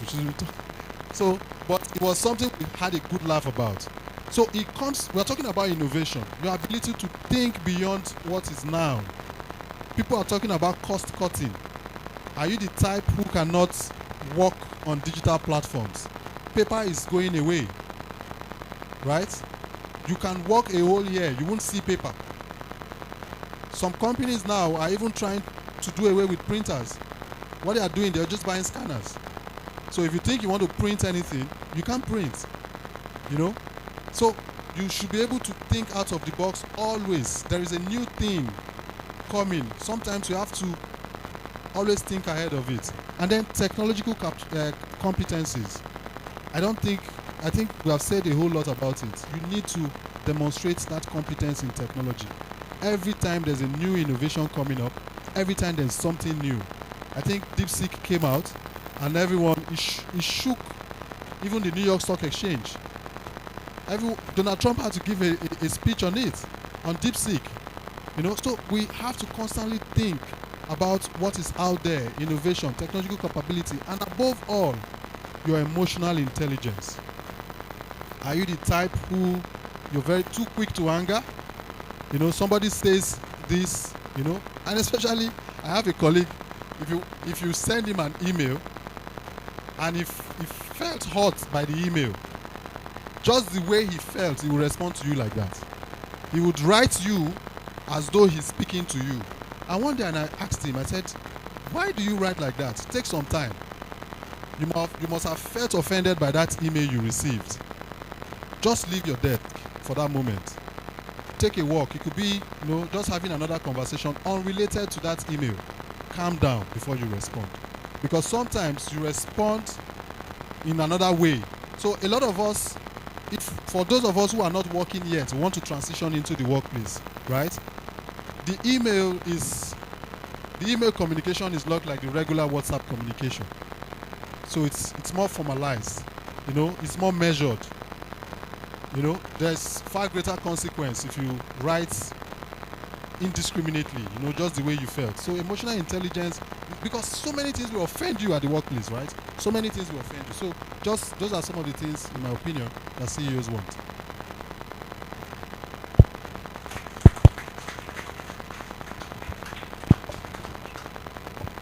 Thank you very much, Louis. Emotional intelligence, very important. Learning tools, very important. I once had in this generation now, you have different generations working in the organization. You have the Gen Zs, all other gens. And at the end of the day, in our own time, we can work, get to continue. The Gen Zs, when they have dropped their pen, they will not answer you. They will tell you that you recruited them from 8 to 5. Don't call them by weekend, telling them to come and do something when you did not give them notice ahead of time, you know. So I had a very young girl who, if I call her weekend, I am very well on my own. Very well, you know what it is, very well on your own. You're very well on your own. So managing different kind of employee, managing different levels. But one thing they bring to play is the fact that creativity is very key. I remember that same employee when she came to say, I want to work with you. I tell her I'm hard, I will drive you. She said, I'm ready to be driven. By the time she started, she couldn't even talk to a crowd. She couldn't prepare a simple presentation. But today she's one of the best, right? You cannot run a presentation in that department without her. When she came from a PA, I can call her in the night. Look, I want to do a pie chart. Just do it. In the next 2 seconds, she has rolled out something for me. Because when she came to me, I said, go and prepare this slide. We need to make a presentation tomorrow. She said, I don't know how to do it. I said, what kind of answer is that one? Is there no Google? Go and Google and find out how to do it tomorrow. Answer me, I beg. By the time she came the next day, slide was ready. I said, thank you, good girl. And that was it. She just kept taking. The first day she stood to make presentation, she said, I'm not going to do it. I said, you're joking. Did I not tell you that I would drive you? You will speak, and you better prepare. And she spoke. Today, she can speak in any crowd. So the question is, what are CEOs looking for? Are you ready to stay with the CEO? Because the CEOs work like this. They don't want someone who's not ready to be creative. They don't want somebody who's not ready to bring something. Nobody wants a lazy person. Today, our mental, people say, what's the word they use again in HR? A mental health. There's something else they say. It's at stake. There's something there. Mental well-being. Something is. Talk to them. They tell you that you are. God, that am I not remembering? So you are encroaching into their personal life. You are encroaching into their things, and at the end of the day, you just don't know which one to do. As a manager, you are being careful. You are trying to choose your words. You know, you are talking to them gently so that they will not tell you their mental health is affected. Therefore, they can't do anything. Being a manager now is not easy. You have to do so many things to get everybody to work. But this is where the future is. This is where we are. This is where the world is. So thank you very much, Louis. So it's for all of us to get ready to face what we are. So I just want to take the last question before I take your questions. We're almost wrapping up. Thank you, Father. Father is really feeding all of you. Please, can you help me clap for Father, please? Is Father still there? He's hiding behind. So, one last question for my dear engineer turned HR practitioner. How can young professionals build a sustainable and fulfilling career? While you get ready with your questions, can I get 3 hands or hands? It's the same people that are asking questions. All right. Thank you very much. It's quite straightforward to have a sustainable career. What is key is being proactive. And when we talk about being proactive, we are talking about understanding the job market trend. Where is the job market trend moving towards? And when you know where the job market trend is moving towards, you have to also upskill in that direction, upskill to learn new softwares and tools. Like someone mentioned, they asked the question, they said, AI is here. Is AI going to take away jobs? And the response to that question is, AI is not going to take jobs away, but those who know how to use AI will take the jobs of those who do not know how to use it. So what we must do is that we must keep up with the trend. And to keep up with this trend, it means that we must upskill quickly. So if you know how to use AI, you will do multiple jobs. Like the doctor mentioned earlier, it's important to note that people now do jobs as part-time. So they can work in 3 different companies, and that's probably a job 3 different people would have held in the past. So AI didn't take those other people's job away. It's just that those who are proactive have learned how to use AI in line with the market trend, which is largely IT at the moment, and they're able to take out the jobs from those who don't. So one other thing about sustainability is being able to do things continuously. So you must understand that the workplace is about competition, and it's not that employers love you. They don't love you, they don't hate you. What they love or hate is the value that you bring. If you bring the right value, they will love you. If you don't bring the right value, no one will want you. So it's not about sentiment, it's about being objective. So you must stay on the line of that objectivity by being able to create value. And why it's important to be able to create value is because everyone wants someone who creates value in their team. So to be sustainable, you must ask yourself at every given time, what value are others creating? What values am I creating? How can I become better than others in creating values? And I'll give a personal experience. One thing I've got to realize is I noticed that people do not like to learn softwares. So when I move to any team, what I key into is learning those softwares. I learn those softwares quickly, and within a very short time, I become a master in the software. And I know that it's just because of the market intelligence. I know that the older folks, our elders in this environment, they are not really familiar with these tools. And these are the persons who stay high up there. They control the business, they make the decisions. And whenever they need someone, they always come to the younger folks to say, how are these things done? So I put myself in that position where if anyone needs to learn something on the tool, I should be the person that is being called. And that was just me being proactive. So I would say if you want to have a sustainable career, it's key that you are proactive, understand the trend, be ready to learn and work, put in the hard work, and it will certainly pay for you. Thank you very much. Put in the hard work and it will always pay. Someone asked online that is mentoring only relevant for young persons, or we require mentoring at different stages of our life? There is something called reverse mentoring. It means that a young person can mentor me. For example, when Mr. Okere was talking about technology, in our time, we didn't start with technology, we started with paper, right? So we are ready to ask a young person to teach us to do things, right? So when you teach you to do things, that is reverse mentoring. So mentoring doesn't always have to be this way. It can actually come down. So it depends on what you want to learn, and you are open to get someone to mentor you to teach you. For example, I'm already getting Felix now, where is he? To come and mentor me on how to do some things online because everybody wants to be relevant, right?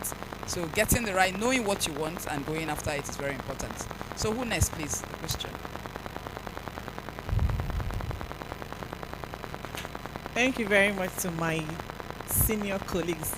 I would rather say, so I see 25 years, I see 11 years, I see 23 years, and then see it's 2 years in the system. So I'm actually very young, actually. So as I address myself as a growing HR professional, and I see Sister Toby has FCIMP, are we right? Yes, and I'm just ACI. So like I'm still going, I'll get there.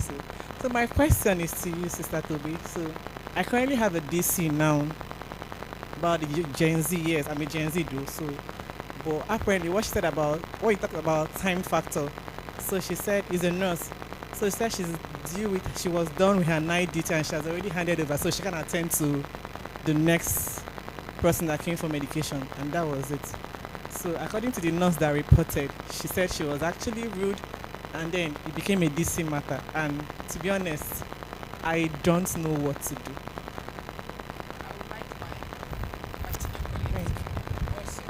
So I won't be the one speaking. Okay, so the person reported, the person was to leave, right? It was already due to leave, and then there was a case reported that it was meant to deal with. So I think we always say in the word of work is not 9 to 5. It's not 8 to 5. When you have a commitment to deliver work, is to the extent where the call comes through.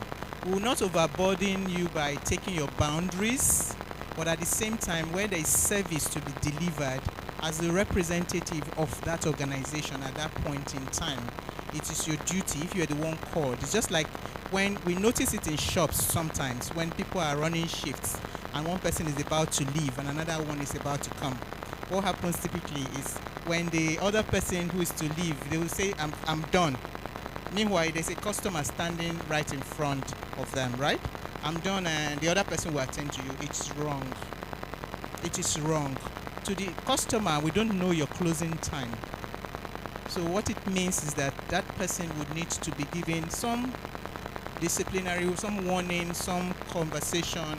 If it's a first-time offender and all of that, you need to address it so that it does not happen again.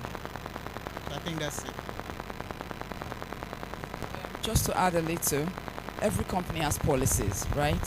So when you see some certain precedents, you also need to update your policies. Your kind of service determine what you need.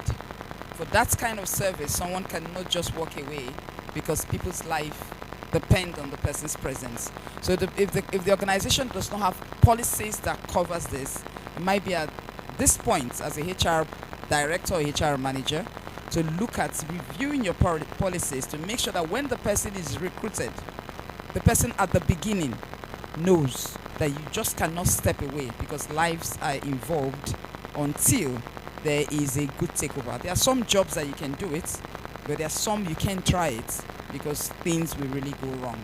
So it's to take note that policies have to be updated, and so that when you're recruiting the person, so that comes into the engagement contract you're giving the person, so that the person is saying a yes or a no. If I know I cannot, you want to do digital working, please do but for here, this is what happens. We know Google is recalling their staff back from work from home, right? Because they tried a whole Google, right? Because it wasn't working anymore. So they are recalling and they are putting it back in their policy. You want to work with me? Come back. It's no more virtual. It's on physical work. Okay? So the policies has to change to take care of all of this.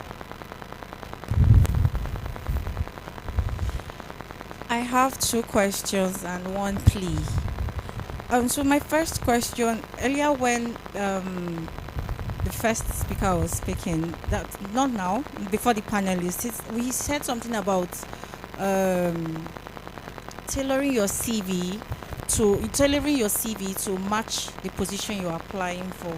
So I have this question. I said, when applying for a job, where your experience don't match or go towards the position that you are applying for, and then you try to repackage it, like they say.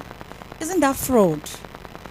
Because why are you asking me to repackage my CV? Maybe yes, I'm a lawyer and I see maybe a CRM position and I want to apply, and then because I need to package my CV to fit into the CRM position, and then I go tweak my CV, and then I'm in front of the HR and maybe the MD and so, and they're asking me questions, and yes, I know I'll definitely do my research, but somehow, coming from the legal perspective, I think that's fraud. Secondly, I said we are gradually dominating the world of technology, which means there are a plethora of skills to be acquired.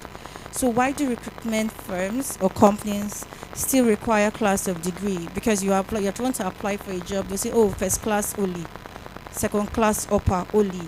And I'm not like I'm trying to downplay those who are first class, but there are lots of people with even third class that are very well grounded. And lastly, to Mr. Felix, please recommend good tech schools for physical lectures in Lagos. Thank you. Thank you very much, Sandra. Okay, I would just like to address your first question because I was around then. First things first, I actually had an experience with what you are saying. That's why I would love to answer your question. The first point is this: I think you are taking it too far. He didn't mean it in that context. He's not saying maybe if you are a teacher. In fact, I think Madam Tobe joked with that. If you are a teacher, you go and apply for medical doctor position. It will not work. You cannot deliver. But what he means by packaging is actually sell those peculiar skills you have that can shoot into the role you are seeking. I tell you a very practical experience. That was on Tuesday this week. It happened like play. So I have a younger colleague of mine who just finished med school. She worked with a pharmacy. I'm trying to remember the name now. She worked with a pharmacy in Ikoyi, right? So she came to visit me in my office, and she saw a particular real estate company in my office. So we share building together, and she said, man, I really have passion for this real estate. So how I wish I can work here. And the next thing, because me, I'm a very spontaneous person. I just said, okay, come now, let me talk to the people for you. Bring your CV, bring your resume. We just designed the thing there. And I told her, okay. She was like, but how would she tell them from medical to real estate? I said, don't worry, tell them that you've been selling medications, Abby. She said, I said, write it there that you sold it. What was the most expensive medication you sold? She wrote it there. She sold a medication that is worth 600 and something thousand naira. And it's a sexual health enhancing product. Guess what? Like play, we just met the people, spoke to them, and they were like, oh, they're even recruiting now. And they called her for interview like immediately. And one of the questions they asked her was, because it means luxury real estate company, and they asked her, what's the most expensive thing you've sold? I remember I said we just talked about it, and she told them, in fact, she said the boss of the company was so interested in the sexual health products that they gave her the job at the end of the day. So now imagine that switch from medical to real estate. Why? Because she sold that thing she had that could fit into what they needed. What they need in real estate is selling technique, and she has it. So they're not telling you lie to say that you're an engineer, you now go and say you are a doctor. You will fail. That's just the simple truth. I hope I was able to answer your question. Okay, then the other two questions. Yeah. Thank you. Let me buttress your point. I think you were spot on talking to skills, because I was a recruiter for 12 years before I joined EY. I worked as a consultant. So when you have to package your CV, it's called packaging. It's not fraud. You are actually showcasing the skill set that you have. There is something someone got to me and said, I studied economics and I'm going to apply for a role. And I said, dissect the role, break it down. What does the role entail? Part of it was data. So I was going to apply for a role of a front office. You manage your databases and all that. So it's like, what's the match? I did economics. I said, there's a lot of match. I said, what did an economist, being an economist, what did it make of you? What did you study in school? What were the rudiments that grew you to become an economist? So those skills, those details that you got, those skills that your studies, break them down and apply them to what is required in the skill area for that job that you're applying for. If they are close to it or they match it, then you can apply, and then you be ready to defend it during the interview. That's what I told her. And then just to buttress what she said about marketing, from experience, the best marketers that we've noted are medical people. The people from the medical field. Yeah. Pharmacists, because they do door to door, they sell medication, they go everywhere. And organizations like to have them in their marketing team. So that's a tip for persons who are in the medical line. And then I think the last thing would be an example that I would give. The person who was my first caregiver for my daughter, she works in my firm, and she's in the HR team right now. Not my team, but the HR consulting team. So when she was to join immigration, and she said, oh, this is, I looked at her CV and I said, where is your experience when you worked with me? And she said, boy, it's not relevant, I can't put it there. I said, for goodness sake, you're going to work in a role that requires you to manage client relationship, and you have zero experience from the university, and the only one you have where you're a caregiver, you're removing it. That's what might get you the job. Go and put it. She put it, and she got the job. Thank you. Right. Thank you so much. So it is not lying. You're not going to lie, but you're going to look at what you have and what is required. So if you don't have anything that fits it, please don't lie. The second question was what now?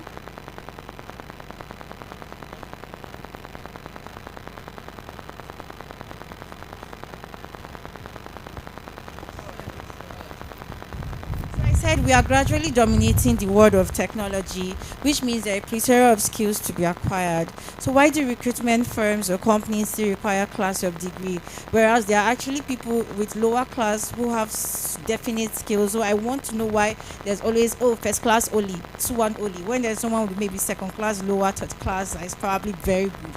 Why do they still do it now? Thank you. Okay, the only answer I have for that, even though I never did it, but the only answer I have is that it's a way to shortlist. We have too many qualified Nigerians.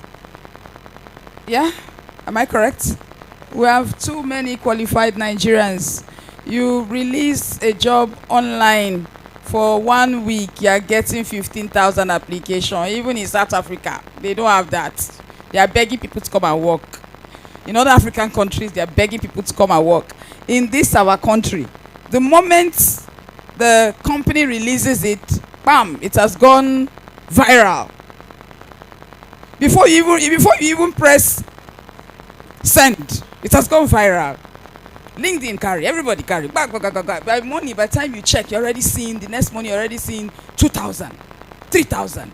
For even the HR persons have to be palpitating. How am I going to shortlist one job, 15,000 people, 20,000 people? So what they do is set a criteria that helps them get that. Now the question is, the world has gone different. We are now looking for experience, and I'm sure it's going to speak to a few companies like that. But then in Nigeria, we have a lot to deal with. They know that they need your experience. They know that it's not all 2-1s and first class that are excellent. For certain jobs, you actually need a 2-2. For sales, right? A good salesman that wants to interact. But you have some first class that are also very good at that they can actually give you that. Today, first class, they're getting it. So basically, don't stop at getting your own experience, because you never know when that your experience will be called for, and not what you have, not the qualification, not your what do they call it again? What's your yes? Because our companies are now looking for the best. If they cannot find from the whole lot of what they have, I can assure you that they can actually look at others. So it's just a way to shortlist. It's a lot of problem for us in Nigeria. Correct, my colleagues? Yeah, it's a big challenge. It's not that they don't like 2-2. It's just that it's a lot of challenge. Yeah, so you just have to bring down to 200 at least to now go and do interviews and progress, because you can't do 12,000. That's a lot of money for you to do that. So I think that's a challenge. Do you have the third question? Oh, the other one was an advice, right? Where's Felix? He's not back. We'll let him know, okay? We'll let him know. You said Felix should recommend tech schools that you can. I think he shared some that you can find a lot of free ones online. So we'll just ask him to give us those free things. All right, no problem. So basically, what we're going to do, I hope you wrote your numbers. We will try. We will try and put it all together. Send you links to evaluate what we've done. Let us know which area you want to focus. Okay? Let us know which area. Oh, we hope well. I and my sister talked about doing another phase. God help us. But then we'll see how it goes. So you let us know what you want to focus on. If it's something we can work out quickly, we'll let you know. But please, sorry for us. We are still working, so it's not easy to actually do it immediately. But we'll try our best. Okay? Any other question? Yes, one last question because we are already beyond. And okay. So sis, just hold on. Good afternoon, Father. Good afternoon, Mass. Good afternoon, sirs. I have my question here.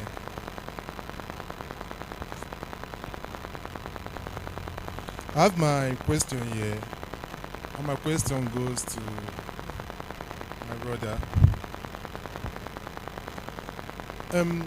I do handwork. I do painting, screeding. But I have a challenge. The challenge I have is that some people that I work with,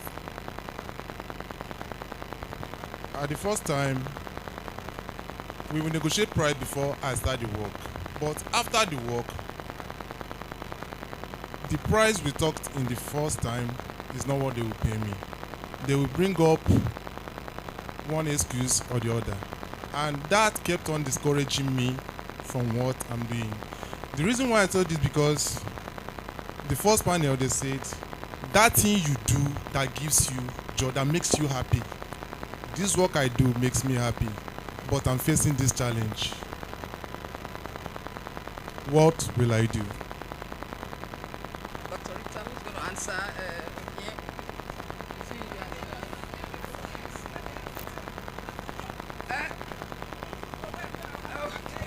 Please, let me tell you, you're into painting and screeding. That's a very good one. One, are you good at it? Let me just tell you this thing that happened. I saw somebody, I was going somewhere, saw a site. They paint, most times that's how we recruit you people. I saw a work done by one guy. I went inside just to see, but they had something I wanted to use. I just wanted to see. I saw somebody painting. His work was excellent. This guy, I ended up giving him job in my place, and he is doing a fantastic job. So stay. Most of you lie a lot. Most of you lie. They will steal your workers that you bring along with you. Will steal. By the time you're fat, you're done with the job. They don't even want to pay you. So this guy, do you know that what? We gave him. I had given him money. He didn't use it. He called me and brought it back. When I questioned him, something he said made me very happy. He said he's a Catholic and from Legion of Mary, and he doesn't lie. And he's so good. Tell me, there is nobody. I would recommend him to more than 5-star people. And when he finished the job, we even paid him commission for doing a job well done. Check yourself. You think you are good, yes, it makes you happy. Are you honest? Do you really deliver? No good person, especially when it comes to the handwork in construction sites, will want to lose anybody that is good. And by the time you're doing a good job, before you finish, another person will even call you. So please check yourself first and know. Was So I have a different view. So you come to me, you want to do screening for me, and we negotiate on pricing. But at the end of the day, I want to pay you what we negotiated, correct? My brother, package yourself. My brother, package yourself. If you come to me wearing a good overall with your name tag, I'm now saying packaging. Do you understand? We negotiate. I'm not looking at you like a street person. Why would I agree with you and then come behind and pay you, except the person has seen you as roadside. It's only a roadside they will treat that kind of person like. Do you understand? So my brother, again, package yourself.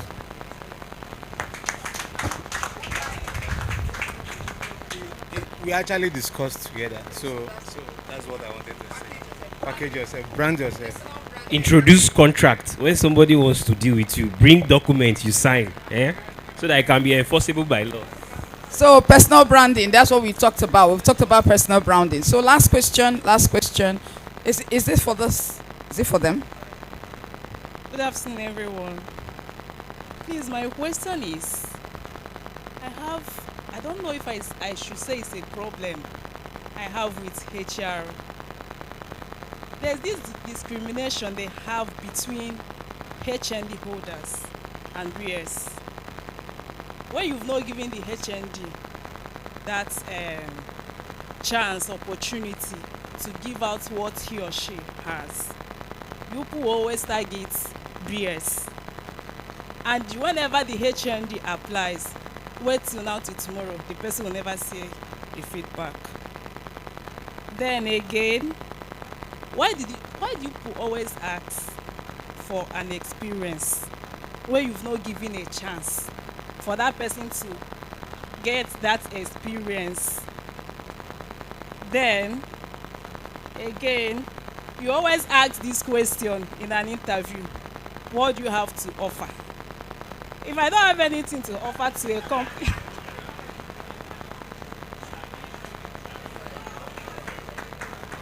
what do you have to offer? If you give me the opportunity, you see what I have to offer. And because most people, just like, okay, me, I don't like crowd. And there are some questions you throw at someone, that person needs to, maybe you have to gather yourself back before you can be able to answer that question. What do you have to offer?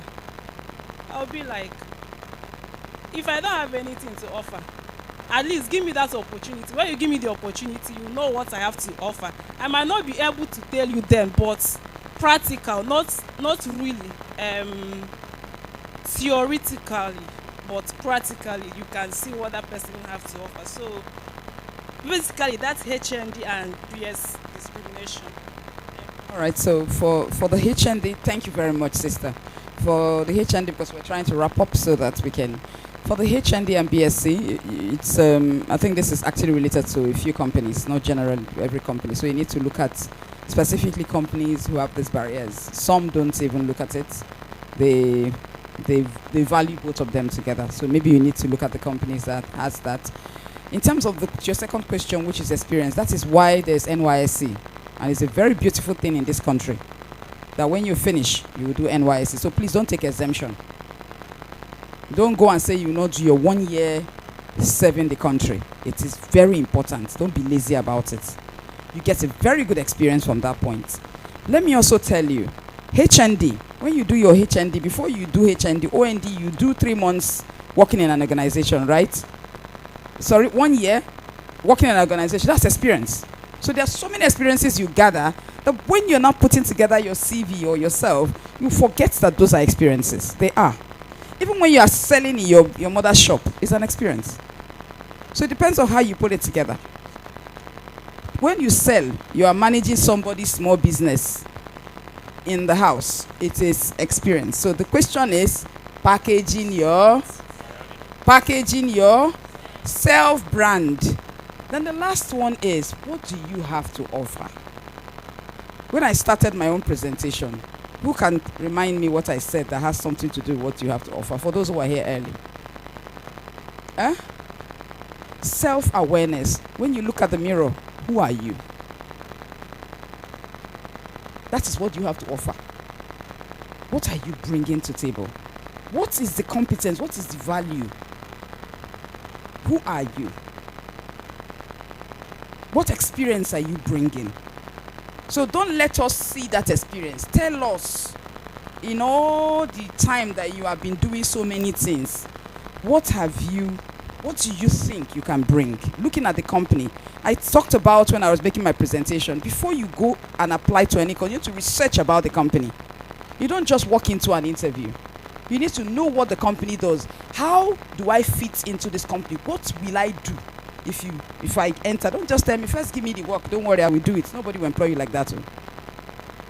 Because you need to find out, what do I do? Am I a dressmaking company? So if you want to apply to a dressmaking company, what are you bringing to a dressmaking company? Do you know how to make a dress? Do you know how to hang it? What are you bringing? And that's what they're asking you, because they expect that you must have researched about this company and you must have asked yourself, what am I bringing to the table? What will I do? That thing that you applied for, why did you apply for it? What are you going to bring? Do you understand, sis? Okay? So these are the questions you ask yourself before you go for an interview. And by the time you answer all of these questions, you should be able to get yourself a good job, right? So, you want to say something? So I'll just say something very quickly. A lot of us talk about experience, right? I don't have experience. The company is asking for experience. I'm a product of volunteering. I volunteer. Do you understand? Somebody talked about money not being everything. While you're waiting to get paid for a job, you need experience, right? I know somebody who he works with one of the IOCs now, but he didn't just get there overnight. He got there, that was his first paid job with an IOC. But for almost 4 years, he would see a roadside mechanic, and say, can you show me how to do this? Can you take me on a job with you? Don't pay me. Sometimes, of course, they give him a tip. But when you approach companies, it might be small, it might not be the big companies, but the office close to your house where you live, approach them for a volunteer experience. Yeah, it might even be the church, but you don't lose anything from volunteering. I told you I started working from school. I wasn't paid for 3 years. We're doing student-run organizations. We're going from place to place, carrying laptops. They were calling us Yahoo boys. But the things I learned from doing that opened the way for me, right? So those are the things that you can count as your experiences. It doesn't have to be paid job. You can volunteer. 3 months, 6 months. Somebody even went into a bargain and said, see, I'm going to work for you for a year. Don't pay me. But pay for my travel to India to go and learn software design. And that was what the company did. He didn't get a pay for a year, but the company eventually paid for his travel to India for a year. So volunteer. You don't lose anything from it. You learn so much from volunteering. Thank you. So much. Do you know that just even being a secretary in your association is an experience? Do you know? Yes. Basically, just when father calls you to come and do a harvest, you come and join. It's an experience. So any little thing you do, it is what? Packaging yourself. So all of this that is where you get all those packages. That's where you get it.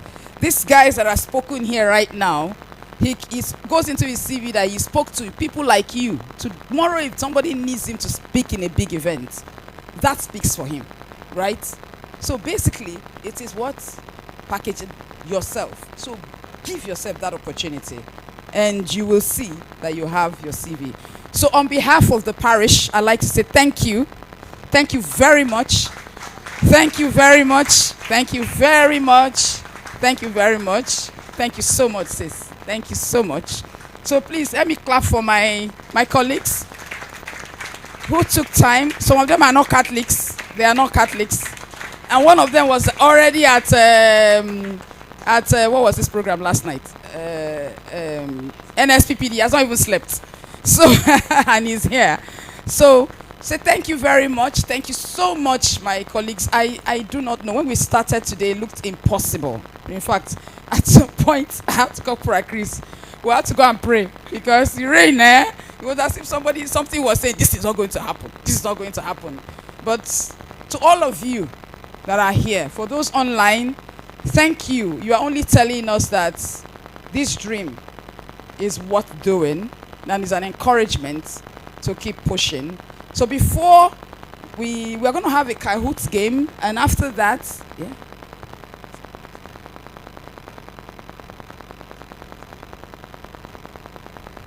All right. So before we go to the next game, before we wrap up, we have our very own lady chairperson here. Without her support, we won't be here. Mama.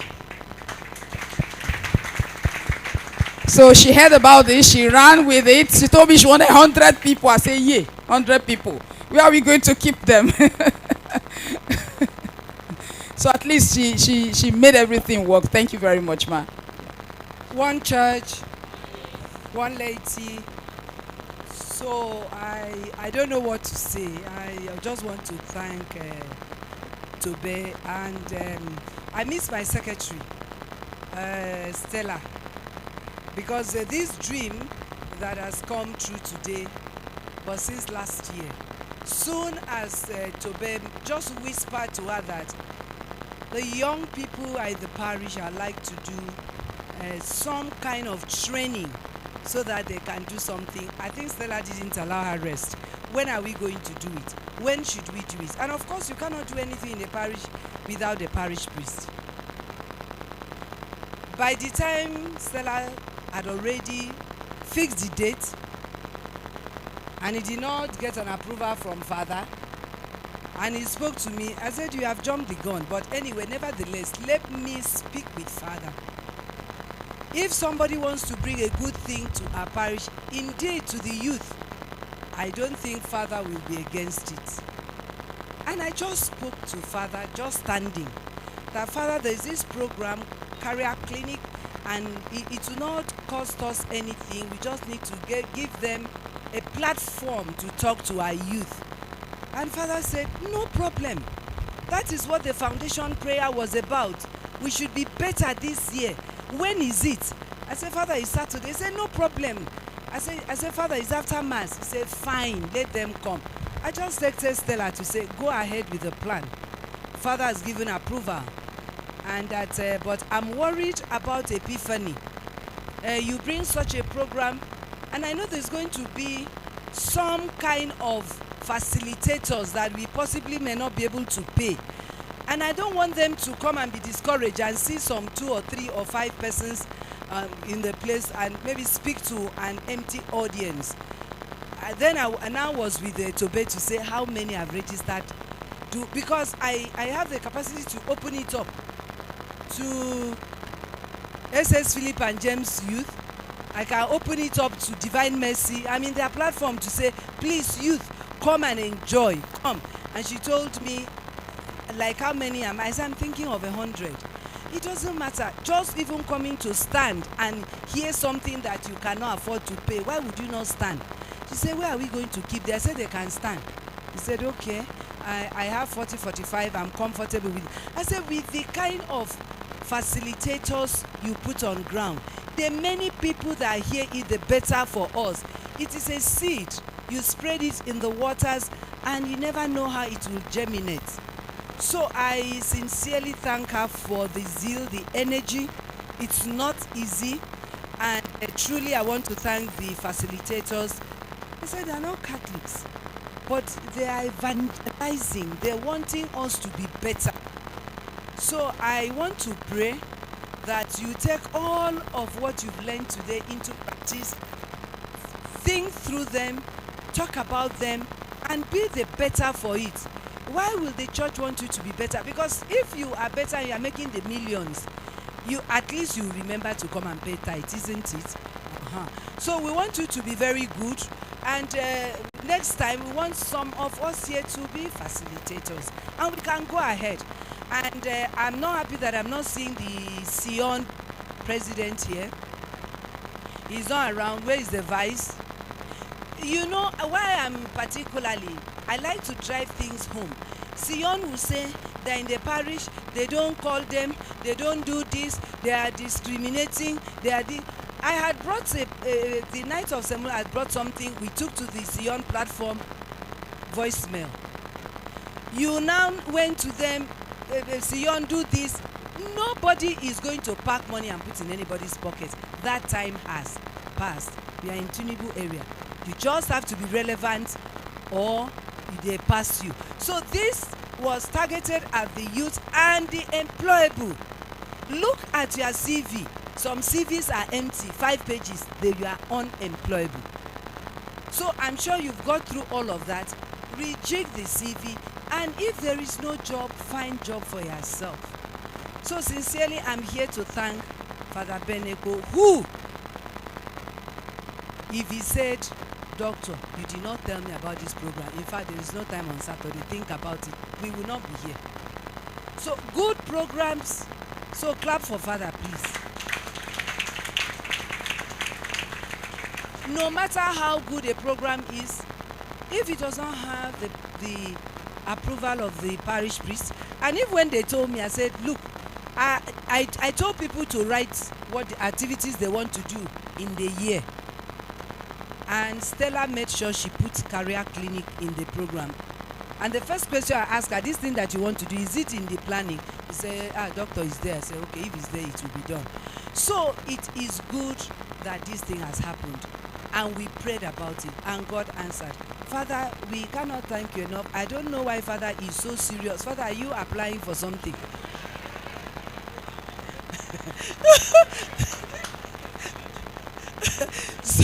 So since I came, I was saying, Father, because I know with these kinds of programs, Father is always there. I was saying, Father. Father is updating himself. Father want to be Monsignor, update. So Father, thank you for being around, and I want to thank everybody for making out time to come. I'm sure we've got a good time, and I want to thank Father. You know, when anything they do in Epiphany, if you don't have food, you have not started. So Father has now known us and said, the first 100 people you will give food. I said, Father, thank you, because late we don't have money for food. We will not have money for food. So Father, thank you for making this program this huge success. I actually will thank everybody. We couldn't come, and we are just coming from Aja, and tomorrow will be somewhere. In all of it, they want us to evangelize. They want people to be in societies. They want people to know about themselves. What are you in God?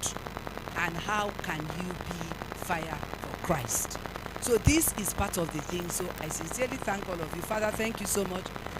Tobe, we'll call you again. Now that you've started, they will ask you, and you will have to answer us. No, it won't be every month. Because you won't be able to pay. So we don't want to pay. So whenever we call you, this is series 1. We'll call you for 2 and 3. And at the end of it all, we'll all be better for it. So I want to thank everybody. A round of applause for all of us. One church, one laity.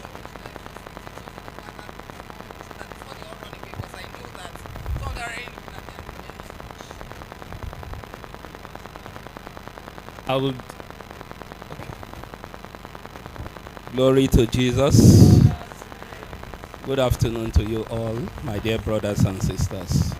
I also want to join my voice to that of the Parish Laity Council, and in fact to all of us. First and foremost, to thank God Almighty, the cause and the source of our being and existence. I thank Him in a very special way for making today a reality. May His holy name be praised and adored both now and forevermore. As I thank the Parish Laity Council, I want to thank in a very special way Mrs. Tobechukwu Eluogu. May God continue to bless you and make you very good mother, not just at home and your family, but like somebody remarked that he calls you Mother to be. May you continue to be a good mother to all through Christ our Lord. To all our resource persons, I don't know how to thank you. I don't know how to thank you. But God, we thank you. God will continue to be with you. God will continue to bless you. I've learned so much from you. I have really been inspired from you. And particularly those of you who are not Catholics and you have found yourself in this holy ground today. God will visit you at the point of your need. Gold or silver we have none. But since you have decided to share with us from the repertoire of your knowledge and experience, may God continue to fill you with wisdom. May God continue to bless you with more understanding. May He bless you with more knowledge. It will be forward ever for you and backward never. May God plant your feet on higher grounds. This year, God will remember you. As God remembers you, He will bless you beyond your imagination through Christ our Lord. You have heard a lot from them. My dear colleagues, let me put myself in your shoes, because I will not begin to contest. Even though you all of you call me father, I won't begin to contest position with somebody like Mr. Okeke that I've known for so many years now. Okere, sorry. I put myself in your shoes too. They have taught us a lot today. When the rain came this morning, I was asking myself, like I told Dr. Rita, because I was at our estate this morning, and I breathed in for a courtesy call and to check some things in the estate. I asked myself, why today of all days the rain? Why didn't the rain come yesterday or during the week? But I watched them carefully coming in, even in the rain. Let us appreciate them. So it's a lot of lesson to all of us. It's a lot of lesson to all of us. Our generation, we don't want to work. Our generation, we don't want to take things serious. Despite the fact that we are not paying them. But you see the way they have attached so much importance to what they do. So, added to all that we have learned today, I want us to also take this to mind. What is our disposition to what we do? I must tell you, I did not regret canceling the appointment that I had today. And that was why, Dr. Bassi, when you came in, I've been so busy to fill that lacuna, because I am not where I'm supposed to be today. So, all of us as young persons, my dear brothers and sisters, we must learn from this our elders. We must learn from all those who have spoken to us. They have shown us the way. We say Jesus is the way, the truth, and the life. They have also, joined hands with Jesus to show us the way, to show us the light, to show us how to embrace life. We must rededicate our lives and our commitment, and we must also take what we do seriously. This very foundation is very, very important, and they have also helped us, to build on a very solid foundation, such that by the grace of God, Mrs. Tobe, will come back to you. We'll come back to all of you again. This is the first section, or series 1, or the first series of this kind of program. We'll come back for the second series. When they come back again, by the grace of God, when we call them and they will come back, they must meet us, put our house in order. A program like this, it is better they come to meet us rather than them coming to prepare the ground for us and we are joining. You will agree with me that what we have heard today is what pushing everything aside to embrace. Even as a priest, we also try to update ourselves. Being in the parish now, I have done I have gone for my master's. I have done professional courses here and there, even in LBS in Pan-Atlantic. What we have got today is what I have paid so much money to acquire, what others pay so much money to acquire, but we got them, will I say, on a platter of gold. So let us talk to ourselves. You have said so many things today. We cannot push aside the fact that, like,